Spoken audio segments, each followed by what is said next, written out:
오늘은 주식투자론 졸업시험 문제풀이를 하도록 하겠습니다. 예. 특별히 주식투자론 졸업시험 문제풀이를 별도의 강의 시간에 하는 이유를 먼저 좀 설명을 드리려고 합니다. 예. 이 수업이 주식투자론이라고 쓰고 그다음에 주린이 투자론이라고 읽는다라고 했고, 이 수업의 목표는 주린이도 적어도 이거는 알고 투자하자 하는 이거를 좀 알려드리겠다라고 이렇게 말씀을 드렸습니다.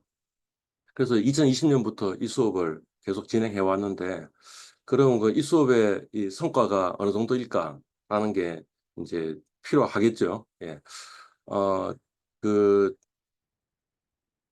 이제 몇 년 지나고 나서 학생들한테 주식 투자 계속 하고 있느냐라고 물어보니까 생각보다 본격적으로 주식 투자하고 있는 학생들이 별로 많지 않았다라는 거고요. 그다음에 또 이 주식 투자론 졸업시험 문제를 내 가지고 이제 답안을 적었는데, 그 답안을 보고 있으면 열심히 수업을 들으신 분인데, 예. 동영상이라서 그 수업을 듣겠느냐라고 이렇게 의문을 제기해 주신 분도 있는데, 어 이 주식 투자론의 내용이 아주 중요하니까 반드시 들으셔야 된다라고 제가 먼저 강조를 드렸고요. 근데 열심히 들으신 분조차도 인제 뭐 1년 지나고 나서 2년 지나고 나서 졸업시험 문제의 답안을 적는 걸 보니까 '아, 이게 수업에서 이야기했던 내용이 머릿속에 박혀 있는 건 아니구나.'라는 게 인제 깨닫게 된 거죠. 예. 그래서 지금 이제 졸업시험 문제의 사실은 뭐냐면, 이번 학기 주식투자론에서 우리가 꼭 알아야 될 것들을 머릿속에 그냥 갖고 있어야 된다 하는 내용들을 이제 문제를 냈고, 그러니까 이걸 한번 먼저 설명을 드리고 또 반복해서 물론 내용들을 이야기하겠지만 해서 요거는 꼭 알아야겠다라는 내용이 지금 요 8가지 문제다라고 이렇게 생각을 하시면 되겠습니다. 그동안 우리가 했던 것을 보면 인제 뭔가 PHW가 있었죠. 그다음에 이 주식 투자에서 가장 중요한 게 성과 평가라서 성과 평가에 관한 동영상을 "한번 보시라."라고 이렇게 이야기를 했고요. 인제 이게 첫 시간에 소개했던 내용이고, 그다음에 지금 우리 강의가 진행된 거는 주식 투자를 해야만 하는 이유였습니다. 그러니까 인제 사실은 별로 우리가 진도를 많이 나간 건 아니죠. 진도를 많이 나간 건 아니고, 이제 이 챕터를 보시면, 그러니까 이제 요까지 1 번까지 한 거죠. 1 번까지 했고, 2 번, 3 번이 토스가 이야기하는 처음 주식 투자를 시작할 때, 그다음에 3 번이 주식 투자의 기초. 이게 2020년에 처음에 이 강의를 시작할 때는 요 챕터가 없었습니다. 없었고, 여기서부터 시작해서 인제 그 말고 다른 많은 내용들을 했는데, '많은 내용 하는 게 별로 의미가 없는 것 같다. 정말 중요한 것들만 집중적으로 해야겠다.'라는 생각이 들었고, 그것도 여러 번 반복해야겠다라는 생각이 든 거죠. 그래서 이렇게 인제 처음 시작하면서 '요거는 꼭 알아야겠습니다.'라는 이야기를 또 집어넣고 또 집어넣고 한 거죠, 말하자면. 2 번, 3 번이. 그죠? 예. 근데 말하자면 지금 이것도 이 졸업시험 문제도 지금 제가 해설을 해 드리는 이유가 뭐 그런 거다라는 거죠.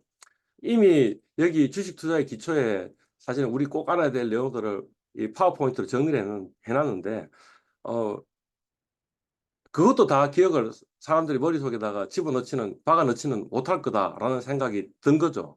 그러니까 그냥 졸업시험 문제를 제가 뭐 제 머릿속에 있는 것을 그냥 정리도 안 해 놨는데, 그걸 한번 이렇게 정리해 보면, 그러면 그거는 그야말로 제 머릿속에 박혀 있는 거니까 정말 중요한 거고, 그러니까 '이거는 꼭 알아야 된다.'라는 게 될 거고, 그런 의미에서 졸업시험 문제를 한번 해설을 해 보려고 하고 있습니다.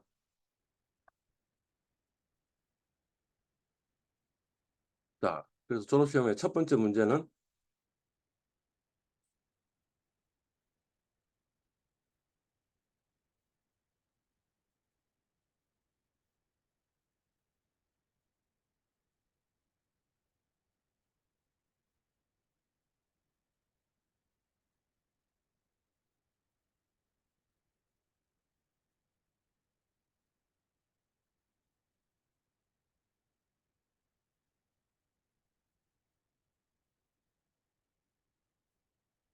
졸업시험 문제인데, 그죠?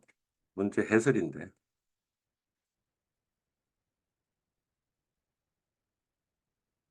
적어도 알아야 할 것, 머릿속에다가 박아놔야 될 것들이 됩니다. 그죠? 그래서 첫 번째가 주식 투자를 해야만 하는 이유에 대해서 서술하라 했으니까 그 이유를 서술하시면 되겠죠. 그리고 이거는 이미 동영상으로 강의를 했죠. 예. 근데 머릿속에서 어떤 답안을 적으시려고 지금 생각을 하고 있습니까? 거기서 이야기했던 중요한 이야기가 뭐 어떤 거였습니까? 그래서 제 머릿속에 그냥 박혀 있는 것들을 한번 정리를 해보자라는 거죠. 예. 첫 번째 이유는 뭐였죠? 고령화였던 것 같아요. 고령화. 우리는 몇 살까지 산다고요? 네. 어, 뭐, 사람마다 좀 차이가 있지만, 제가 이제 108세인데, 그런 정확한 숫자는 중요하지 않고, 그냥 머릿속에다가 우리는 언제 죽냐하면, 120세에 죽는다. 라고 생각을 하라. 라고 정리를 해놓으면 될 것 같습니다. 그죠? 그러면 이제 이게 왜 문제가 되냐면, 우리가 30에서 60까지 30년간 이제 일을 할 건데 그때 뭔가 돈을 모아야 된다는 거죠. 돈을 모아야 되는 거고. 근데 사람들은 120세에 죽는다 생각 안 하고 언제 죽는다 생각하냐면 90세에 죽는다라고 생각하고 있는 거죠. 그러면 30년 동안 모아 가지고 30년 동안 쓰는 거라고 사람들이 생각하고 뭔가 노후 대비를 하고 있는데 그죠? 예. 그런데 실제로는 뭐예요? 60부터 120이니까 60년.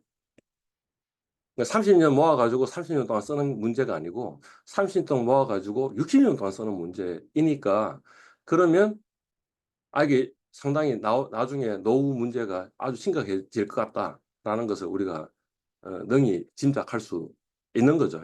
예. 그리고 그 해결책은 저는 뭐라고 이야기하는 겁니까? 주식 투자라고 이야기한다라는 거죠. 주식 투자.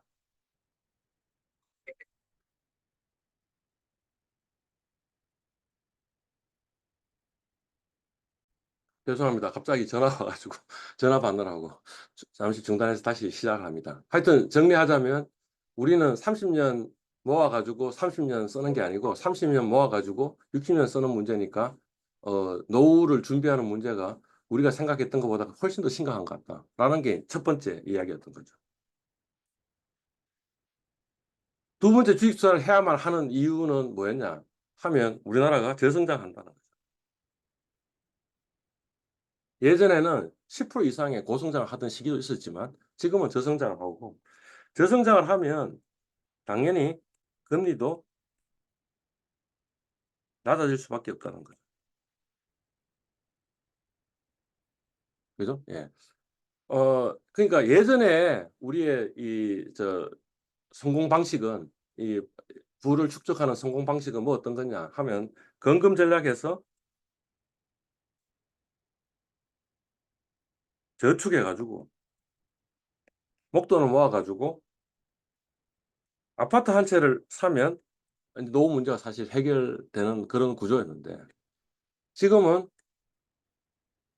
이 저축의 이자율이 2% 3%밖에 안 되니까 예전에는 어땠다고요? 예전에는 10%였는데 이 고성장일 때는 금리도 높으니까 이 10%였고 그런데 이게 3%밖에 안 되니까 저축은 답이 아닌 것 같다라는 거죠. 그러니까 그 해결할 수 있는 방법은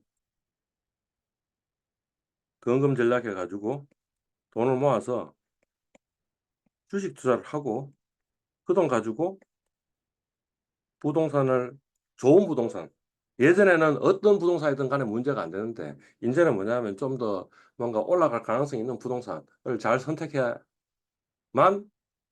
우리 노후의 문제가 해결이 된다라는 거죠.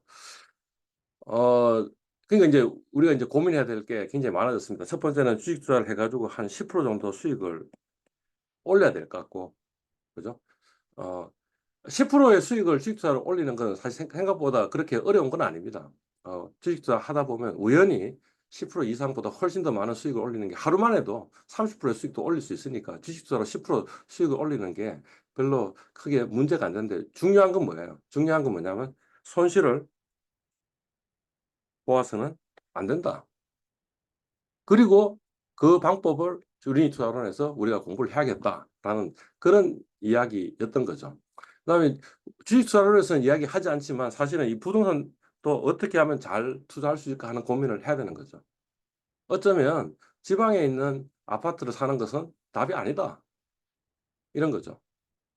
'좀 더 괜찮은 물건을 사야지만 답이 나올 것 같다.'라는 게 되는 거죠. 예. 뭐 그런 이유로 했고요. 뭐 인제 뭐 그거보다는 덜 중요하지만 뭐 이야기했던 게 뭐 어떤 거냐면 어 '다시 고성장으로 가서 금리가 10% 정도 되면 또 문제가 안 되겠네. 그런 일은 벌어지지 않을 것 같다.' 왜냐하면 이 고령화가 있기 때문에. 그래서 앞으로 30 년은 우리가 이제까지 한 번도 경험해 보지 않았던 굉장히 힘든 30 년이 될 것이다. 뭐 그런 이야기였습니다.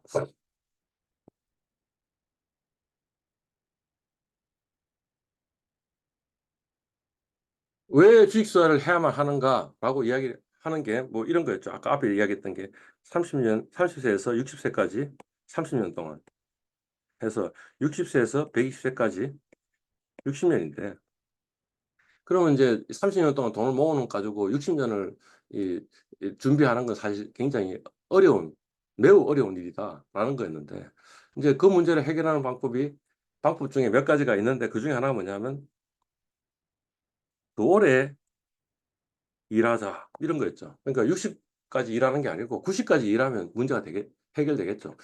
60년 동안 모아 가지고 30년 동안 노후를 쓰면 되니까. 그러면 문제가 해결이 되겠죠. 근데 '그게 답인가?'라고 생각을 해 보니 우리가 60에 은퇴해 가지고 그래 가지고 또다시 또 일을 하는 게 그게 우리의 삶에 얼마나 삶의 질에 '문제가 될까?'라는 걸 생각해 보면 별로 그건 답이 아닌 것 같은데, 어쩌면 주식 투자라는 게 말하자면 우리의 이 30년 동안은 뭐예요?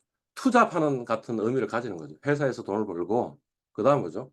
주식 투자를 해서도 막 돈을 벌 수 있다면 투잡을 하는 거니까 '더 많이 번다. 더 더 오래 일하자.'가 아니고 '더 많이 번다.'의 주식 투자가 투잡의 의미도 있는 것 같고요. 그죠? 그다음에 60에 은퇴하고 나서는 그다음부터는 계속 만약 주식 투자를 해서 내가 이 그 투잡의 세컨드 잡 정도의 소득을 계속 발생시킨다면 그러면 결국에는 더 오래 일하는 게 되는 거죠. 그죠? 예. 어쩌면 평생 동안 일하는 게 되는 거죠. 워렌 버핏이 지금 91 세인가 2 세인가라고 이야기했는데 지금도 여전히 돈을 벌고 있는 거죠, 주식 투자를 해 가지고. 그러니까 그런 의미에서 본다면 '아 주식 투자를 해야만 할 이유가 있지 않겠느냐.'라는 게 인제 세 번째 이야기가 되겠죠. 그러니까 다시 말하면 더 많이 벌고 투잡으로, 그다음에 더 오래 일하는 것이 '주식 투자로 가능하겠다.'라는 게 세 번째 이유였던 것 같습니다. 예. 그다음에는 사실 그렇게 중요한 건 아닙니다. 그죠? 예. 뭐 그다음번에 중요한 거는 뭐 이런 이야기도 했던 것 같아요. 그 피케티나 막스의 이야기에 의하면 자본 생산성이 노동 생산성보다 더 높으니까 결국에는 답은 뭐냐? 자본가가 되어야 된다.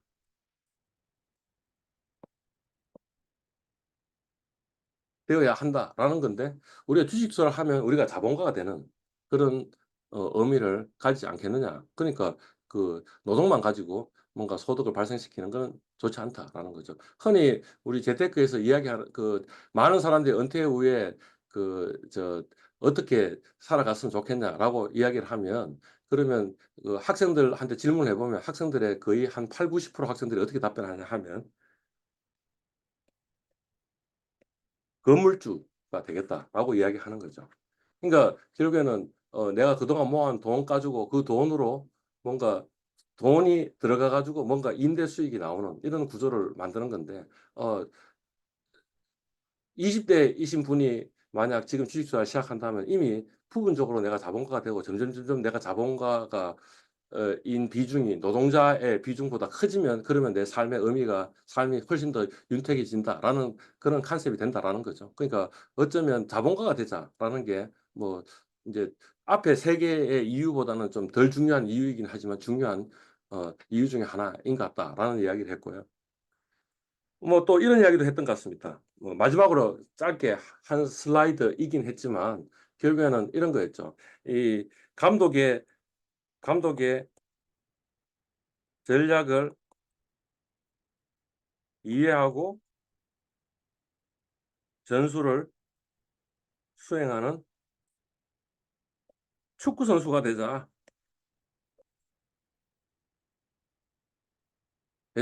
이런 거였죠. 예. 그래서 어 이 최고 경영자가 어떤 생각을 가지면서 내한테 뭔가 지시를 하고 있냐 하는 것을 이해해야지 나의 회사 생활도 훨씬 더 잘할 수 있는 어 방법이 될 것이다라는 거고요. 뭐 달리 이야기하면 우리가 경제나 경영에 관한 어떤 지식들은 뭐냐면 인제는 그 선택 과목이 아니고 필수 과목이다라는 거죠. 그죠?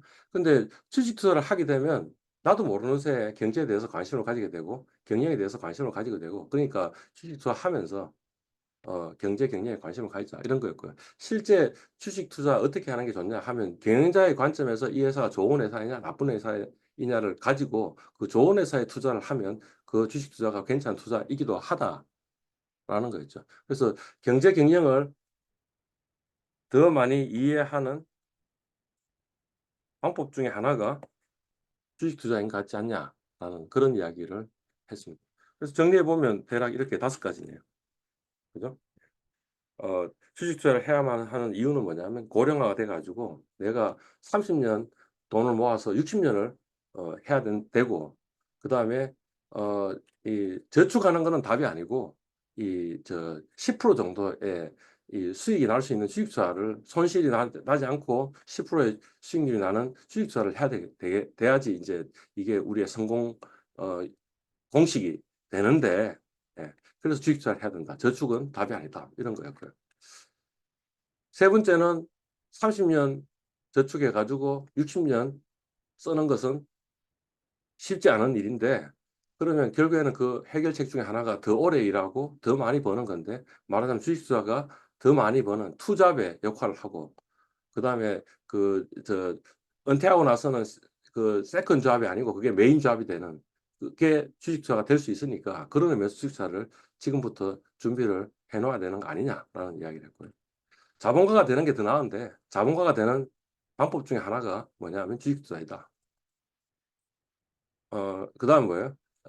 이 회사 생활에도 도움이 될 것이다. 경제하고 경영은 자본주의를 살고 있는 우리로서는 우리가 필수로 알아야 되는 건데 그거를 주식 투자를 통해서 습득할 수 있다.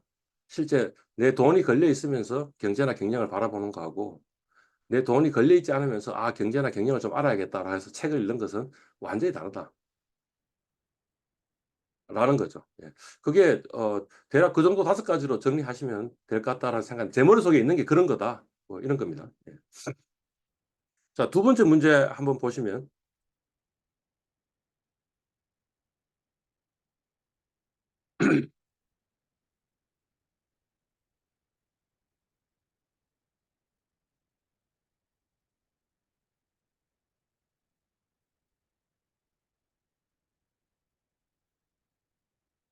투자 과정에 대해서 설명하고 "능력 범위의 개념을 이용해서 어떻게 하는지 서술하라." 이렇게 되어 있죠. 보통 뭐 경영 프로세스도 마찬가지고 모든 프로세스는 항상 어떻게 되어 있습니까?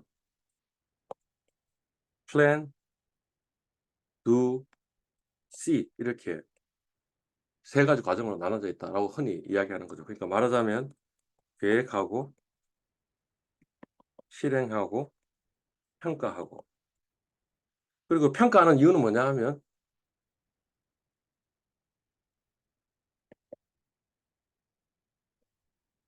피드백을 하기 위해서.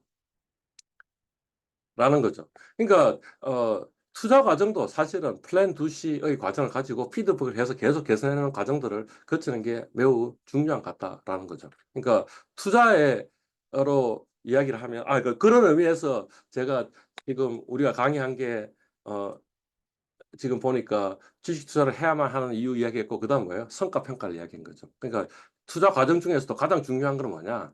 계속 현재의 계획은 별로 좋지 않을 수도 있는 거죠. 그죠? 현재의 실행은 별로 좋지 않을 수도 있는데 그러면 항상 일정 시점이 지나고 나서 되돌아보고서 '어떻게 더 개선시켜야 될까.'를 생각해서 계속 하다 보면 그게 뭐 10 년이 지나고 20 년이 지나고 30 년이 지나고 나면 그러면 그때는 나의 그 은퇴 후에 메인 잡으로서도 주식 투자를 할 수 해가지고 안정적인 수익을 올리는, 손실을 보지 않으면서 10% 정도의 그 평균 수익률을 올리는 그런 투자를 할 수 있지 않겠느냐라는 거죠. 지금은 아니더라도. 그죠? 예. 그런 겁니다. 그러니까 어떤 의미에서는 성과 평가, 피드백이 상당히 중요한 것 같다라는 거고, 요걸 투자로 이야기하면 뭐 그냥 투자 따만 붙이면 되겠죠. 투자 계획, 그다음에 투자 뭐 실행 또는 집행, 그다음에 성과, 투자, 성과, 평가, 그다음 피드백 이렇게 되겠죠. 자, 그러면 구체적으로 투자 계획이라는 게 뭐 어떤 거냐 하면 첫 번째는 목표 수익률이 있어야 될 것 같고, 그다음에는 위험 허용 수준이 있어야 될 것 같다라는 거죠. 목표 수익률은 이미 제가 답이 나오려면 대략 한 평균 수익률이 10%. 그러니까 올해는 성과가 좋아가지고 20% 초과 달성할 수도 있고, 내년에는 성과가 나빠가지고 마이너스 10%될 수도 있지만, 이 모든 기간 중에 연평균으로 해보면 대략 한 10% 정도의 수익을 올리면 좋겠다. 그래야지 답이 나온다라는 거였고요. 근데 그보다 더 중요한 건 이거였다라는 거죠. 위험 허용 수준. 예. 그래서 이제 그 통계학적인 개념을 이야기하면 연변동성을, 제가 뭐 그 강의 슬라이드에서는 이것저것 여러 가지 다른 것들을 이야기했는데, 그렇지만 그냥 대략 때려 가지고 연변동성이 한 5% 정도 되면, 그러면 그래도 만족할 만한 수준이 아니겠냐라고 이야기를 했습니다. 사실 연변동성 또는 표준편차라고 이야기를 하면 상당히 어려운 개념일 수도 있는데, 결국에는 어떤 이야기예요? 그냥 단적으로 이야기하자면 손실을 보지 말자. 라는 거였죠. 오렌 버핏의 투자 원칙의 가장 중요한 투자 원칙이 뭐죠? Never lose money. 돈을 잃지 말자라는 거였고요. 두 번째 투자 원칙이 Never forget rule number one. 그래서 첫 번째 투자 원칙을 잊지 말자라는 거였죠. 그러니까 돈 잃지 않는 게 더 중요한 거죠. 높은 수익을 올리는 게 더 중요한 게 아니고, 이 10%를 20%로 만드는 게 중요한 게 아니고, 뭐가 더 중요하다는 거예요? 손실을 보지 않는 게 중요하다. 라는 거죠. 그러면 어떤 종목은 수익은 기대가 많이 되지만 대신에 위험이 굉장히 크니까 그 종목에 투자해서는 안 된다라는 거고, 결국에는 그걸 하려면 이제 우리가 종목을 어떻게 선택해야 된다라는 게 필요하다라는 이야기였고요. 그 이제 투자 집행 과정이 이 투자 같은 경우에는 세 가지로 나눠진다라는 거였죠. 뭐였습니까? 1번이 자산 배분, 2번이 종목 선택, 3번이 시저 선택이라고 이야기를 했습니다. 예. 한 게 아니네요. 투자의 그 기초라는 챕터를 하면 이제 그 이야기를 할 건데, 그 이야기를 지금 이제 머릿속에다가 두시면 되겠습니다. 자산 배분은 뭐냐 하면, 뭐 여러 가지로 설명할 수 있는데, 뭐 가령 연기금이면 이거보다 훨씬 더 복잡할 건데, 그냥 이렇게 생각하면 된다라고 이야기를 했죠. 어,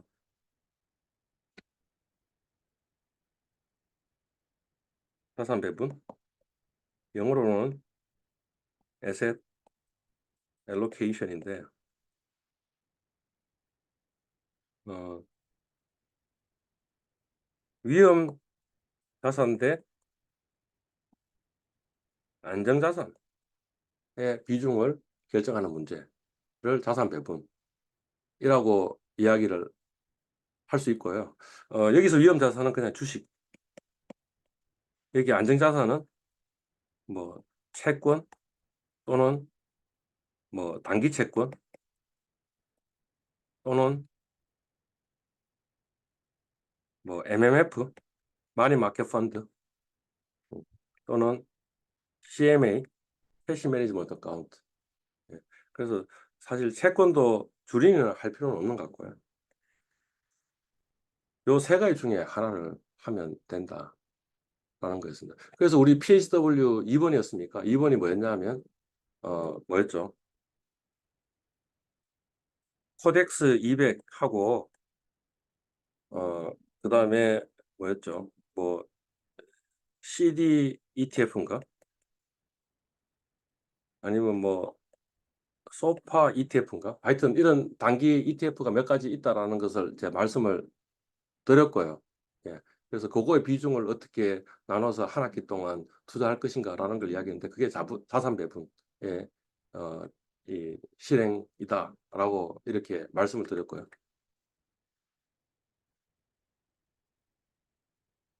종목 선택은 뭐예요? 제가 코덱 그러니까 주식에다가 60% 투자하기로 했는데 그 주식을 코덱스 200에 투자하는 게 아니고 어떻게 투자한다고요? 개별 종목에다가 60%를 투자할 수도 있는 거 그걸 종목 선택이라고 이야기를 하고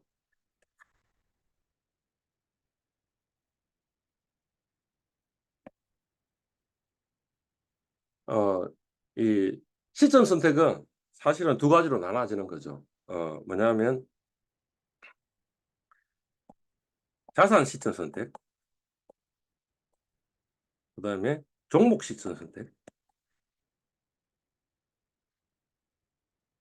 선택 이렇게 나눠지는데 자산 시점 선택이라고 하면 뭐냐 하면 지금 우리가 자산 배분을 하는데 주식을 60% 그다음에 채권을 40% 투자하기로 했는데 지금은 주식시장이 상당히 앞으로 좋을 거로 기대되니까 주식을 70% 채권을 30% 이렇게 뭔가 이 위험 자산과 안전 자산의 투자 비중을 바꾸는 거 그걸 보고 뭐라 그러냐면 자산 시점 선택이라고 이야기를 하고요. 종목 시점 선택은 개별 종목 수준에서 이 종목을 지금 많이 살까? 지금 살까? 아니면 한 달 후에 살까? 일주일 후에 살까? 일주일 전에 사는 게 더 좋았을까? 라는 것을 이야기하는 게 종목 시점 선택 이렇게 이야기를 합니다. 예. 그리고 이제 그 저 지금 보면 두 번째가 능력 범위의 개념이라고 이야기했는데 이 능력 범위라는 게 워렌 버핏이 한 이야기라는 거죠.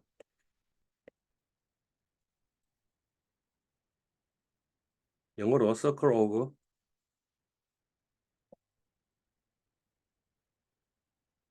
Competence. 워렌 버핏이 이제 능력 범위 굉장히 중요하다. 자기는 기술 기업들은 자기 능력 범위 바뀌기 때문에 나는 거기에다가 하지 않는다라는 거였죠.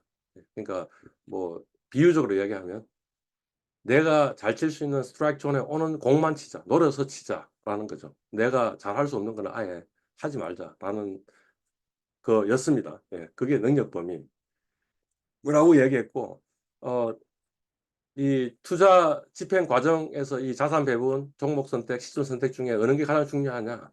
이게 가장 중요합니다. 라는 거죠. 그다음이 이거다라는 거죠.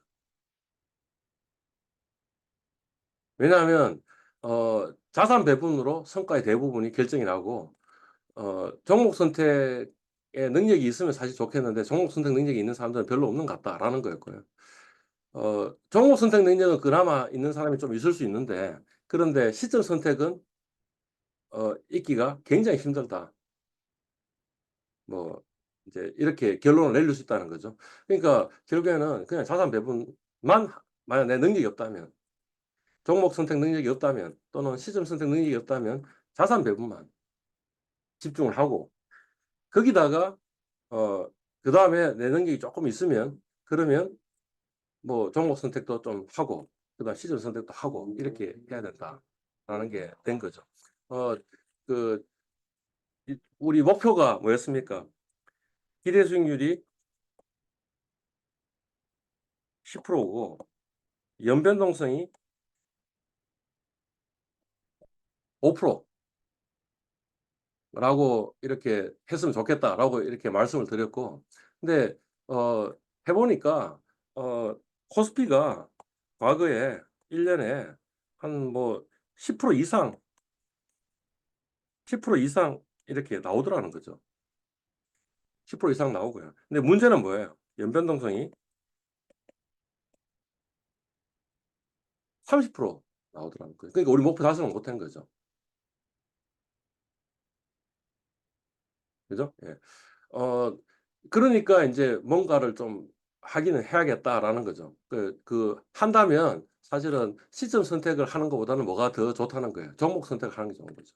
우리가 어 세월을 들여 가지고 개별적 좋은 기업을 선택할 수 있는 우리 선구안이 생긴다면, 그래서 우리의 스트라이크 존이 좀 더 넓어진다면, 그러면 그 스트라이크 존을 노려야지만 저의 타율이 좀 올라갈 수 있다라는 거고, 그 타율이 올라간다는 건 뭐냐면 연변동성을 30%에서 5%로 줄일 수 있을 것이다라는 거죠. 그죠? 예. 뭐 그런 이야기였습니다. 그런 이야기였고요. 자, 그럼 어떻게 할 것이냐? 그러니까 능력 범위로 만약 본다면 이런 거였죠. 어 제가 그 시점 선택 능력도 없고 종목 선택 능력도 없다면, 그러면 그냥 자산 배분만 해야 되는 거고. 그죠? 예. 그다음에 종목 선택 능력은 있는데 시점 선택 능력은 없다라고 하면 자산 배분하고 종목 선택을 해야 되는 거고. 종목 선택 능력은 없는데 시점 선택 능력이 있다면, 그러면 자산 배분하고 시점 선택을 해야 되는 거고. 둘 다 있다면 셋 다 하는 거죠. 그죠? 자산 배분도 하고 종목 선택도 하고 시점 선택도 하는데, 이런 사람들은 거의 없는 것 같다. 심지어는 워렌 버핏도 시점 선택은 하지 않는다. 그죠? 예. 그러니까 주린이는 어느 것만 해야 되겠어요. 요것만 해야 되고, 성과 평가를 통해서 만약 나의 능력을 조금 더 확장을 시킨다면 어느 쪽으로 확장을 시켜야 되냐면 요게 지금 목표가 된다는 거죠. 이것만 가지고도 사실은 답이 나올 것 같다라는 거죠. 그러니까 자산 배분과 시점 선택은 웬만하면 이것도 안 하는 게 좋을 것 같다. 적어도 주린이 레벨에서는. 예. 그죠? 예. 심지어는 종목 선택도 이런 이야기를 했죠. 그죠? 코어 세틀라이트 전략이라는 게 있는데, 이 코어 세틀라이트 전략이라는 게 뭐냐면 메인 포트폴리오는 어떻게 한다는 거예요? 자산 배분만 한다는 거죠. 주식 50, 채권 50. 이게 글로벌 연기금들이 이렇게 한다는 겁니다. 예. 하는데 어떤 주식 개별 종목이 하나 제가 인제 관심이 있는 거예요. 있으면 어 이게 그 뭐냐면 내가 지금 갖고 있는 그 메인 포트폴리오보다 코어보다 훨씬 나을 것 같다는 거죠. 뭐 기대 수익률이 높을 수도 있고, 조금 더 동일한 변동성인데 높을 수도 있고, 아니면 기대 수익률은 같은데 변동성이 좀 더 낮을 것 같으면 이제 이 개별 종목에 투자를 하게 되는데, 그러면 요거를 쪼끔 줄이고 그다음 뭐예요? 개별 종목을 고만큼 투자하는 거죠. 그러니까 메인은 뭐예요? 사실 요거예요. 코어이고, 새틀라이트는 쪼끔의 이 성과를 낮게 만드는 그걸 위해서 인제 새틀라이트를 하는, 이런 식으로 투자하는 게 좋겠다. 그러니까 인제 이런 거죠. 우린 주린이니까 맨 처음에는 자산 배분하고 자산 배분만 100% 하는 거고. 그죠? 그다음에 시험 삼아서 자산 배분은 뭐 95% 하고 더하기 종목 선택을 5% 해 보는데, 나중에 뭐 시점이 1년 지나고 나서 뭐 보니까 이게 성과가 좋아요. 그러면 그때 써야 뭐예요? 요거를 90%로 낮추고 종목 선택을 10% 늘리고 해서 서서히 늘려야 되는 게 우리의 궁극적인 목표이긴 하지만, 그렇지만 이거를 이렇게 급격하게 늘리지 말자라는 거죠. 예. 그러니까 지금 주린이 수준인데, 자산 배분은 지수 벤치마크 뭐 코덱스 200 이나 CD, ETF에 투자하는 게 아니고 전부 다를 종목으로 하고 있다면 그거는 됐다는 거죠. 성과가 능력 범위에 있을지 없을지를 확인도 안 하고 갑자기 이렇게 하는 거는 별로 안 좋은 것 같고, 이 '서서히 해야겠다.'라는 거고, 현재 저 같은 경우에는 저는 어떻게 하고 있냐면 자산 배분하고 종목 선택은 테스트하고 있다라고 이야기했죠. 그래서 토스에서 개별 종목 몇 가지를 사놓고 내가 이런 기준으로 했는데 이렇게 하면 이 투자 방법이 투자 원칙이 상당히 좋은 성과를 낼 수 있을까 없을까를 지금 시험세 해보고 있다라고 했습니다. 그래서 그게 좀 좋으면 그러면 저희 메인 계좌에서도 이제 아주 소액으로 해서 한번 해보고 그러면서 서서히 늘려보겠다라는 생각을 가지고 있는 거죠. 예. 자, 시점 선택에는 뭐가 있다 그랬어요? 자산 시점 선택이 있고 종목 시점 선택이 있다 그랬는데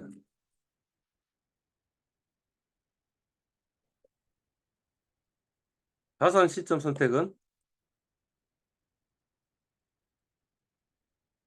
주식과 채권의 비중을 주기별로 조정하는 거. 뭐 이렇게 이야기를 드렸고요. 그 다음에 종목 시점 선택은 개별 종목을 언제 살 것인가 라는 거였죠. 라는 거였고요. 근데 주린이는 사실은 시점 선택 능력이 없으니 그리고 벤자민 그레임 그 교수가 제안한 거는 뭐냐 하면 그냥 벤자민 그레임은 자산 배분도 어떻게 하라 그랬어요? 주식 50, 채권 50. 그죠? 예. 그리고 뭐 어떤 사람은에 따라 가지고 뭐 주식을 70, 뭐 약간 공격적인 투자자. 그다음 뭐예요? 주식을 30, 70. 근데 벤자민 그램이 자산 배분으로 이야기한 것 중에 가장 중요한 건 뭐예요? 적어도 70을 넘어서는 안 된다는 거죠. 우리의 능력이 그렇게 출중한 게 아니기 때문에 주식에다 100% 몰빵하는 것도 잘못됐고 채권에다 100% 몰빵하는 것도 잘못됐다. 채권에 100% 몰빵하고 나면 그러면 주식의 높은 수익을 전혀 향유를 못 하는데 그거는 잘못된 것 같다라고 이 사람은 생각하는 거죠. 그러니까 그냥 우리 머릿속에는 50대 50 정도 생각을 하시면 되고요. 그다음에 뭐 자산 시점 선택의 이슈에 있어서도 내가 주식이 좋을 것 같아. 그래서 70 이렇게 늘리는 것은 별로 좋은 것 같지가 않다라는 거죠. 벤자민 그램 교수가 이야기했던 가장 중요한 원칙은 그 다음으로 우리가 이 실행할 수 있는 투자 방법 시점 선택은 뭐 어떤 거냐면 혹시 50, 50으로 투자했는데 이게 주식시장이 좋아가지고 이게 60으로 올라갔어요. 그 다음에 이게 40으로 떨어졌어요. 그러면 그거를 다시 50대 50으로 조정하는 거. 이걸 뭐 재조정 전략 이렇게 얘기하는데.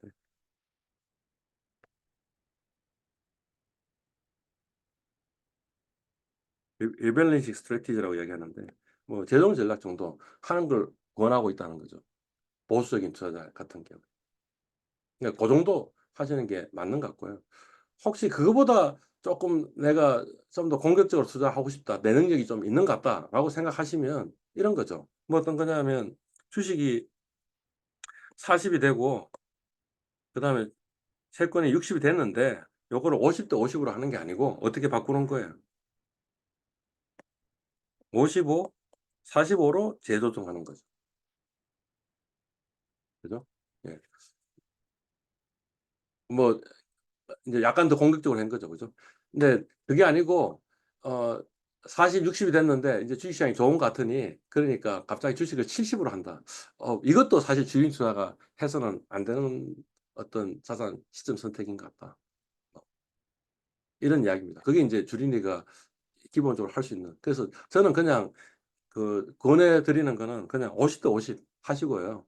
그다음에 일정한 컷오프를 정해 놓는 거죠. 가령 55, 45가 되면 그러면 55에 5를 팔아 가지고 다시 50, 50으로 만든다 정도. 그럼 요 정도까지만 하면 되는 것 같아요. 예. 요거는 한참 요렇게 하는 거는 좀 더 공격적으로 이 자산 배분하는 거는 시점 선택을 하는 거는 어 좀 '내가 꽤 능력이 있는 것 같다.'라고 생각했을 때 나의 공식이 '성공적인 공식인 것 같다.'라고 생각했을 때 그때서야 해야 되는 그런 거인 것 같고요.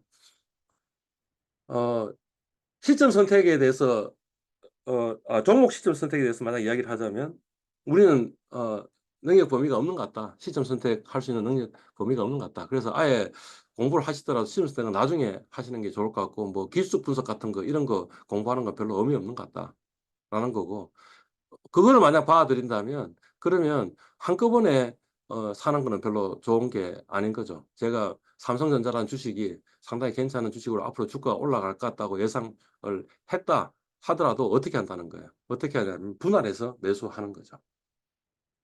뭐 이를테면 일주일 간격으로 10번에 나누어서 사겠다. 예.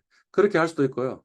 어, 그 BIP 그 자산운용 펀드 같은 경우에는 그 이렇게 하고 있습니다.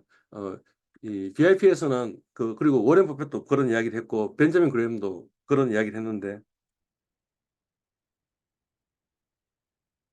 시저 선택을 하지 말고 가격 선택을 하라고 이야기를 하는 거죠. 이게 무슨 말이냐 하면 우리는 가격이 올라갈지 떨어질지에 대해서 예측할 수 있는 능력이 없다. 그죠? 그렇지만 우리가 기업 분석을 해가지고 본질 가치를 계산해 보면 우리 이제 앞으로 배워야 될 내용인데 그러면 본질 가치를 이제 잡을 수 있겠죠. 이를테면 삼성전자 주가가 어, 5만 원이 적정 가치라고 생각하는 거죠. 그러면 그것도 사실은 우리 이 가격이 진짜 우리가 틀릴 가능성도 있으니까 우리가 예측을 하지 못한 미래 사실이 발생할 수도 있으니까 그러면 그거에 뭐 40%를 디스카운트 하는 거죠. 그러면 어떻게 돼요? 5, 4, 20이니까 그럼 3만 원이네. 주가가 3만 원 아래로 떨어지면 그때 사는 거죠.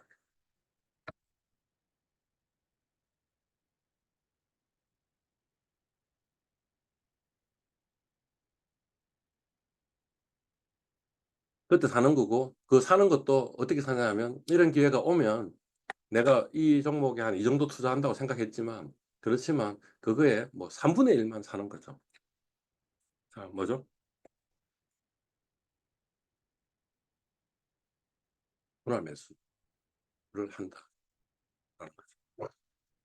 정리해 보겠습니다.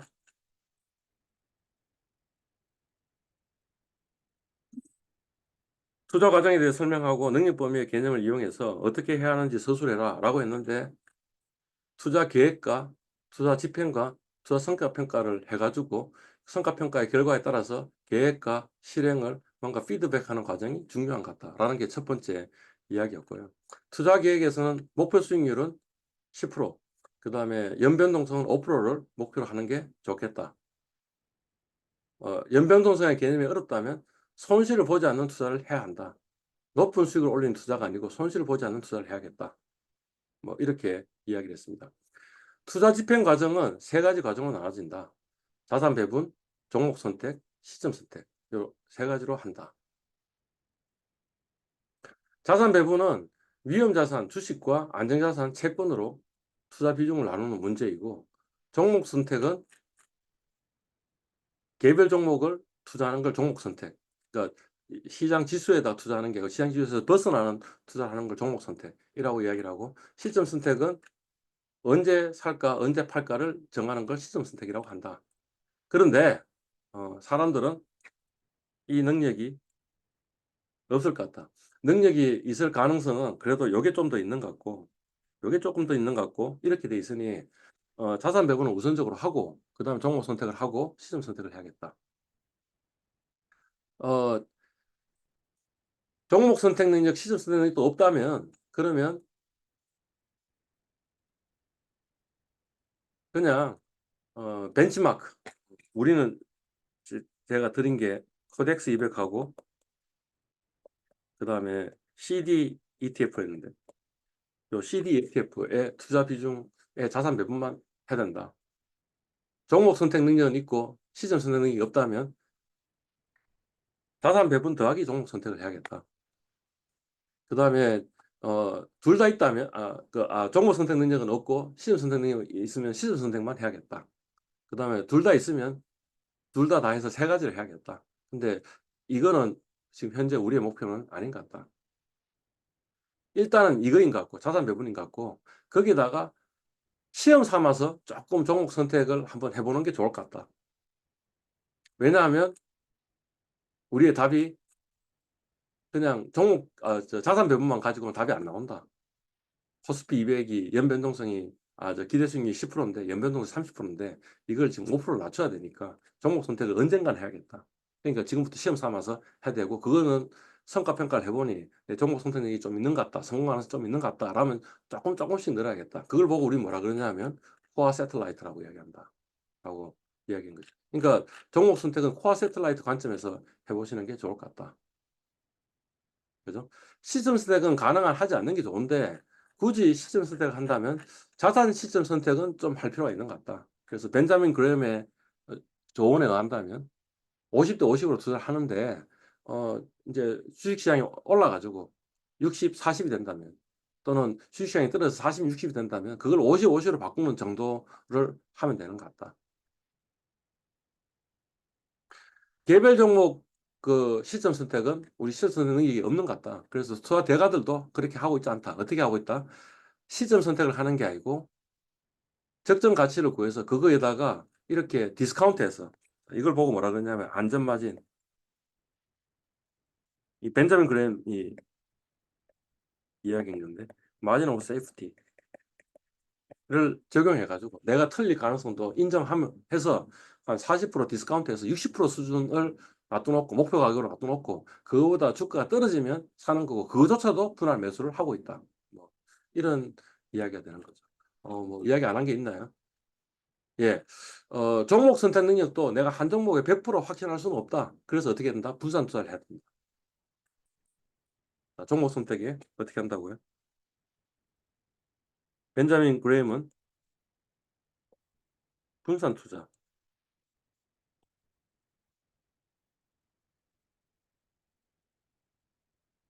다이버시피케이션을 해야 된다라고 이렇게 조언을 한 거죠. 그래서 이렇게 앞으로 이제 할 이야기지만 대략 분석해 보니까 개인 투자자라면 한 5종목 내가 아무리 그 기업에 확신이 있다 하더라도 미래에는 내가 전혀 생각지 않은 그런 일도 벌어질 수 있으니 100% 장담하는 건 굉장히 위험한 것 같다. 그러면 분산 투자를 해야겠다. 그래서 개인 투자자라면 한 5종목. 좀 더 제가 그 전업 투자에 가까워진다면 10종목, 20종목 이 정도로 분산 투자를 해야겠다. 이게 지금 두 번째 투자 과정에 대해서 설명하고 능력 범위의 개념, 서클 오브 컴피턴스의 개념을 이용해서 어떻게 해야 하는지를 서술하는 두 번째 문제가 되겠습니다. 이 문제 순서도 사실은 뭐냐면 1번이 가장 중요하다고 생각하니까 1번 문제를 낸 겁니다. 예. 왜 이걸 졸업시험 문제 냈냐면 이게 가장 중요하니까 이거는 머릿속에 박아 넣으셔야 됩니다. 그래서 제가 이 수업을 성공적으로 했는지 안 했는지를 알고 싶으면 학생들이 이게 답에 얼마나 제가 이야기했던 걸 중심으로 이야기를 했냐를 보고 제가 이 수업을 성공적으로 수행했는지를 파악하고 있는데 문제는 우리 수업을 열심히 들었던 학생들조차도 막상 답안을 보니까 그렇지 않으니 그래서 아예 수업 시작 진도 나가기도 전에 이 내용부터 먼저 말씀을 드린다. 뭐 그런 이야기가 되겠습니다. 잠시 좀 쉬고 또 시작을 하도록 하겠습니다. 세 번째 문제는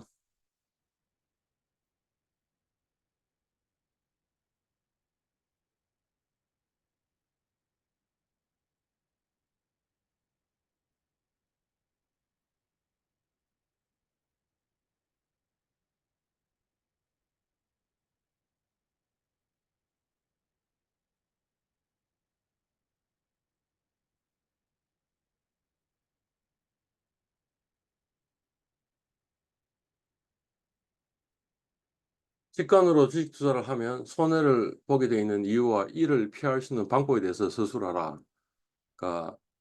되겠습니다. 예. 어, 뭐 이런 이야기입니다.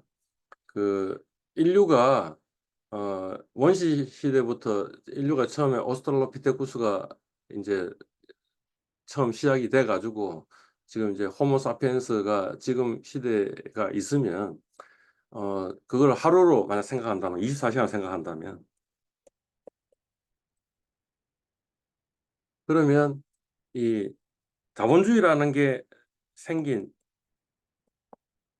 또는 뭐 돈이 생긴 거, 그 다음에 주식시장이라는 게 생긴 거, 이거를 해보면, 어, 이, 저, 뭐, 몇 분, 자본주의는 몇 분, 뭐, 뭐, 정확한 숫자는 필요 없습니다.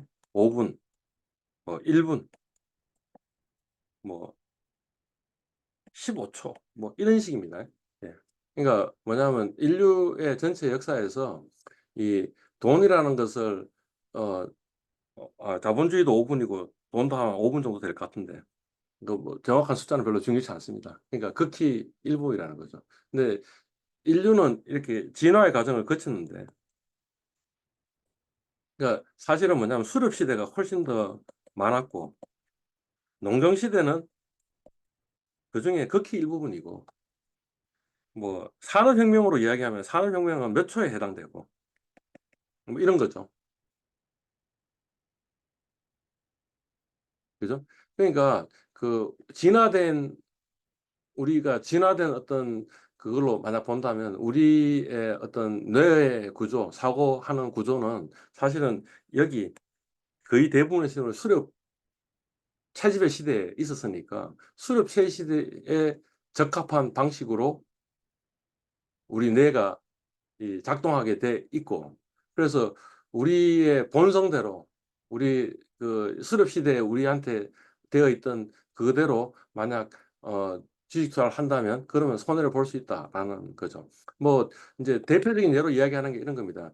어, 숲길을 걷고 있다가 곰을 마주쳤다고 하자라는 거죠. 곰을 마주치면 그러면 우리의 이성은 어떻게 이야기하고 있냐면, 곰을 마주치면 곰을 바라보고 있으면서 서서히 뒷걸음 쳐가지고 천천히 어, 이, 그 곰하고 멀어져야 된다라는 게 우리 이성이 이야기를 하고 있는데, 우리 직관은 뭐라고 이야기를 하고 있냐면 뒤돌아서 뛰어가야 된다라고 생각하는 거죠. 도망가야 된다고 생각하고 있는 거죠. 그게 뭐냐면 우리 시럽 시대에 인간이 진화하는 방식은 에 의하면 이렇게 했을 때 생존했을 가능성이 높다는 거죠.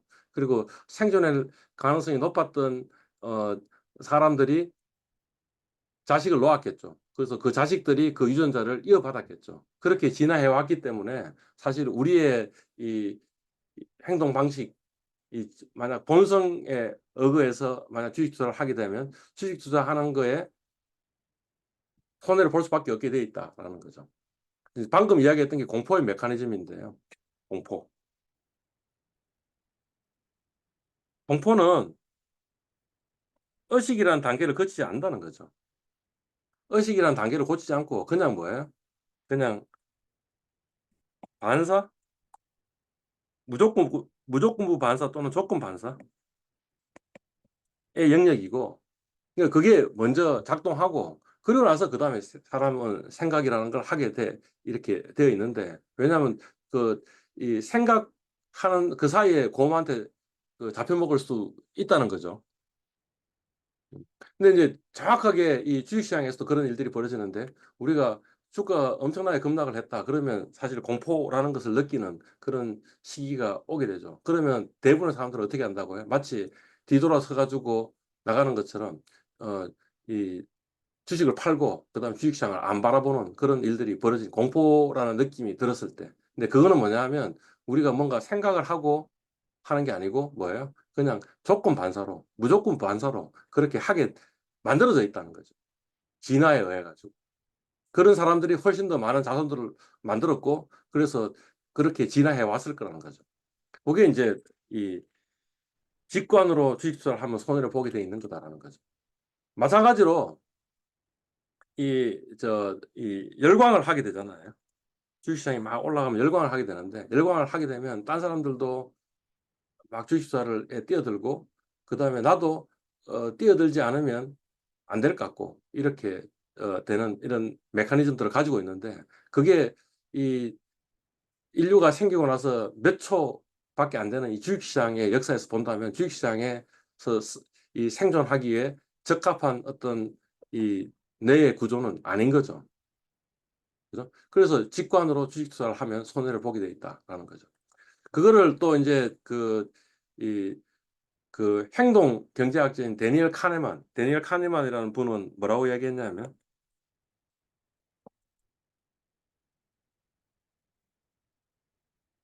우리가 우리의 이 뇌를 보면 뇌가 시스템 1 하고 시스템 2로 되어 있는데 말하자면 시스템 1이 직관, 그다음에 시스템 2가 뭐냐 하면 사고. 근데 이 시스템 1은 굉장히 빠르고요. 신속하고요. 그다음에 에너지 효율적이다. 이거는 뭐냐면 느리고 에너지 비효율적이다라는 거죠. 뇌로 이야기하면 어 그 척두엽이고 여기는 뭐냐면 뭐 대뇌 피질, 뇌의 이 앞부분에 있는 거, 척두엽은 옆에 있는 거라고 이야기를 하고 요게 뭐냐면 뭐 운동신경하고도 관계 있고 이렇게 이야기를 하는 거죠. 그래서 사람들은 그러니까 우리가 그 시험 공부하면 갑자기 막 단계 땡기지 않습니까? 단계 땡기는 게 뭐냐면 에너지 비효율적인 거죠. 그러니까 우리 진화를 이런 식으로 진화하는 게 사실 맞는 거죠. 왜냐하면 모든 문제들을 머리를 골치 아프게 머리를 쓰면 어떻게 되는 거예요? 에너지가 굉장히 많이 쓰이니까 그러면 우리가 엄청나게 많이 먹어야 되는데 많이 먹을 수 있는 식량들은 없는 거죠. 그죠? 그러니까 가령 그 사고만 시스템 2만 잘 돌리는 어떤 우리의 그 선조가 있었다면 그 사람은 뭐 어떻게 된 거예요? 그 에너지 부족으로 죽었겠죠. 그래서 자손을 못 남겼겠죠. 그죠? 그러니까 이렇게 되는 게 우리 생존에 아주 유용하기 때문에 사실 시스템 1을 먼저 돌리는 거죠.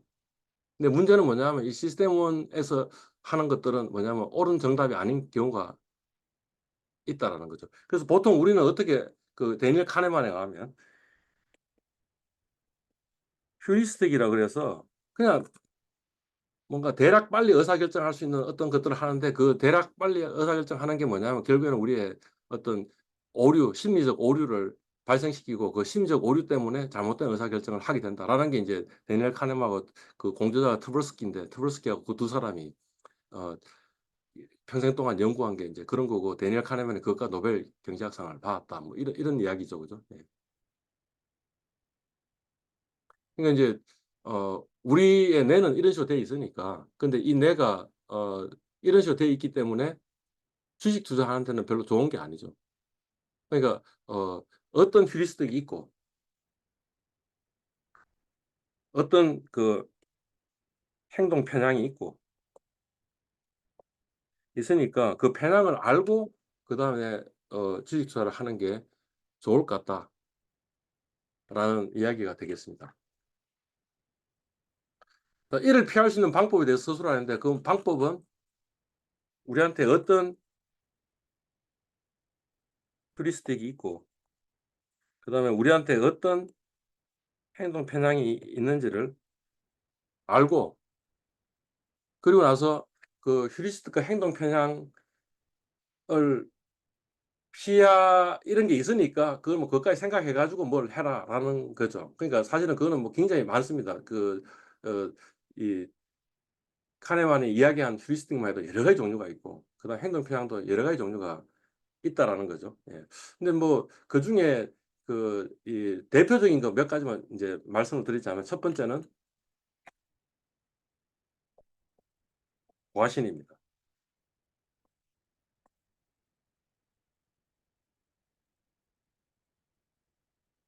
오버 컨피던스. 예. 그러니까 사람들은 자기 능력이 굉장히 '능력이 뛰어나다.'라고 생각을 합니다. 예. 어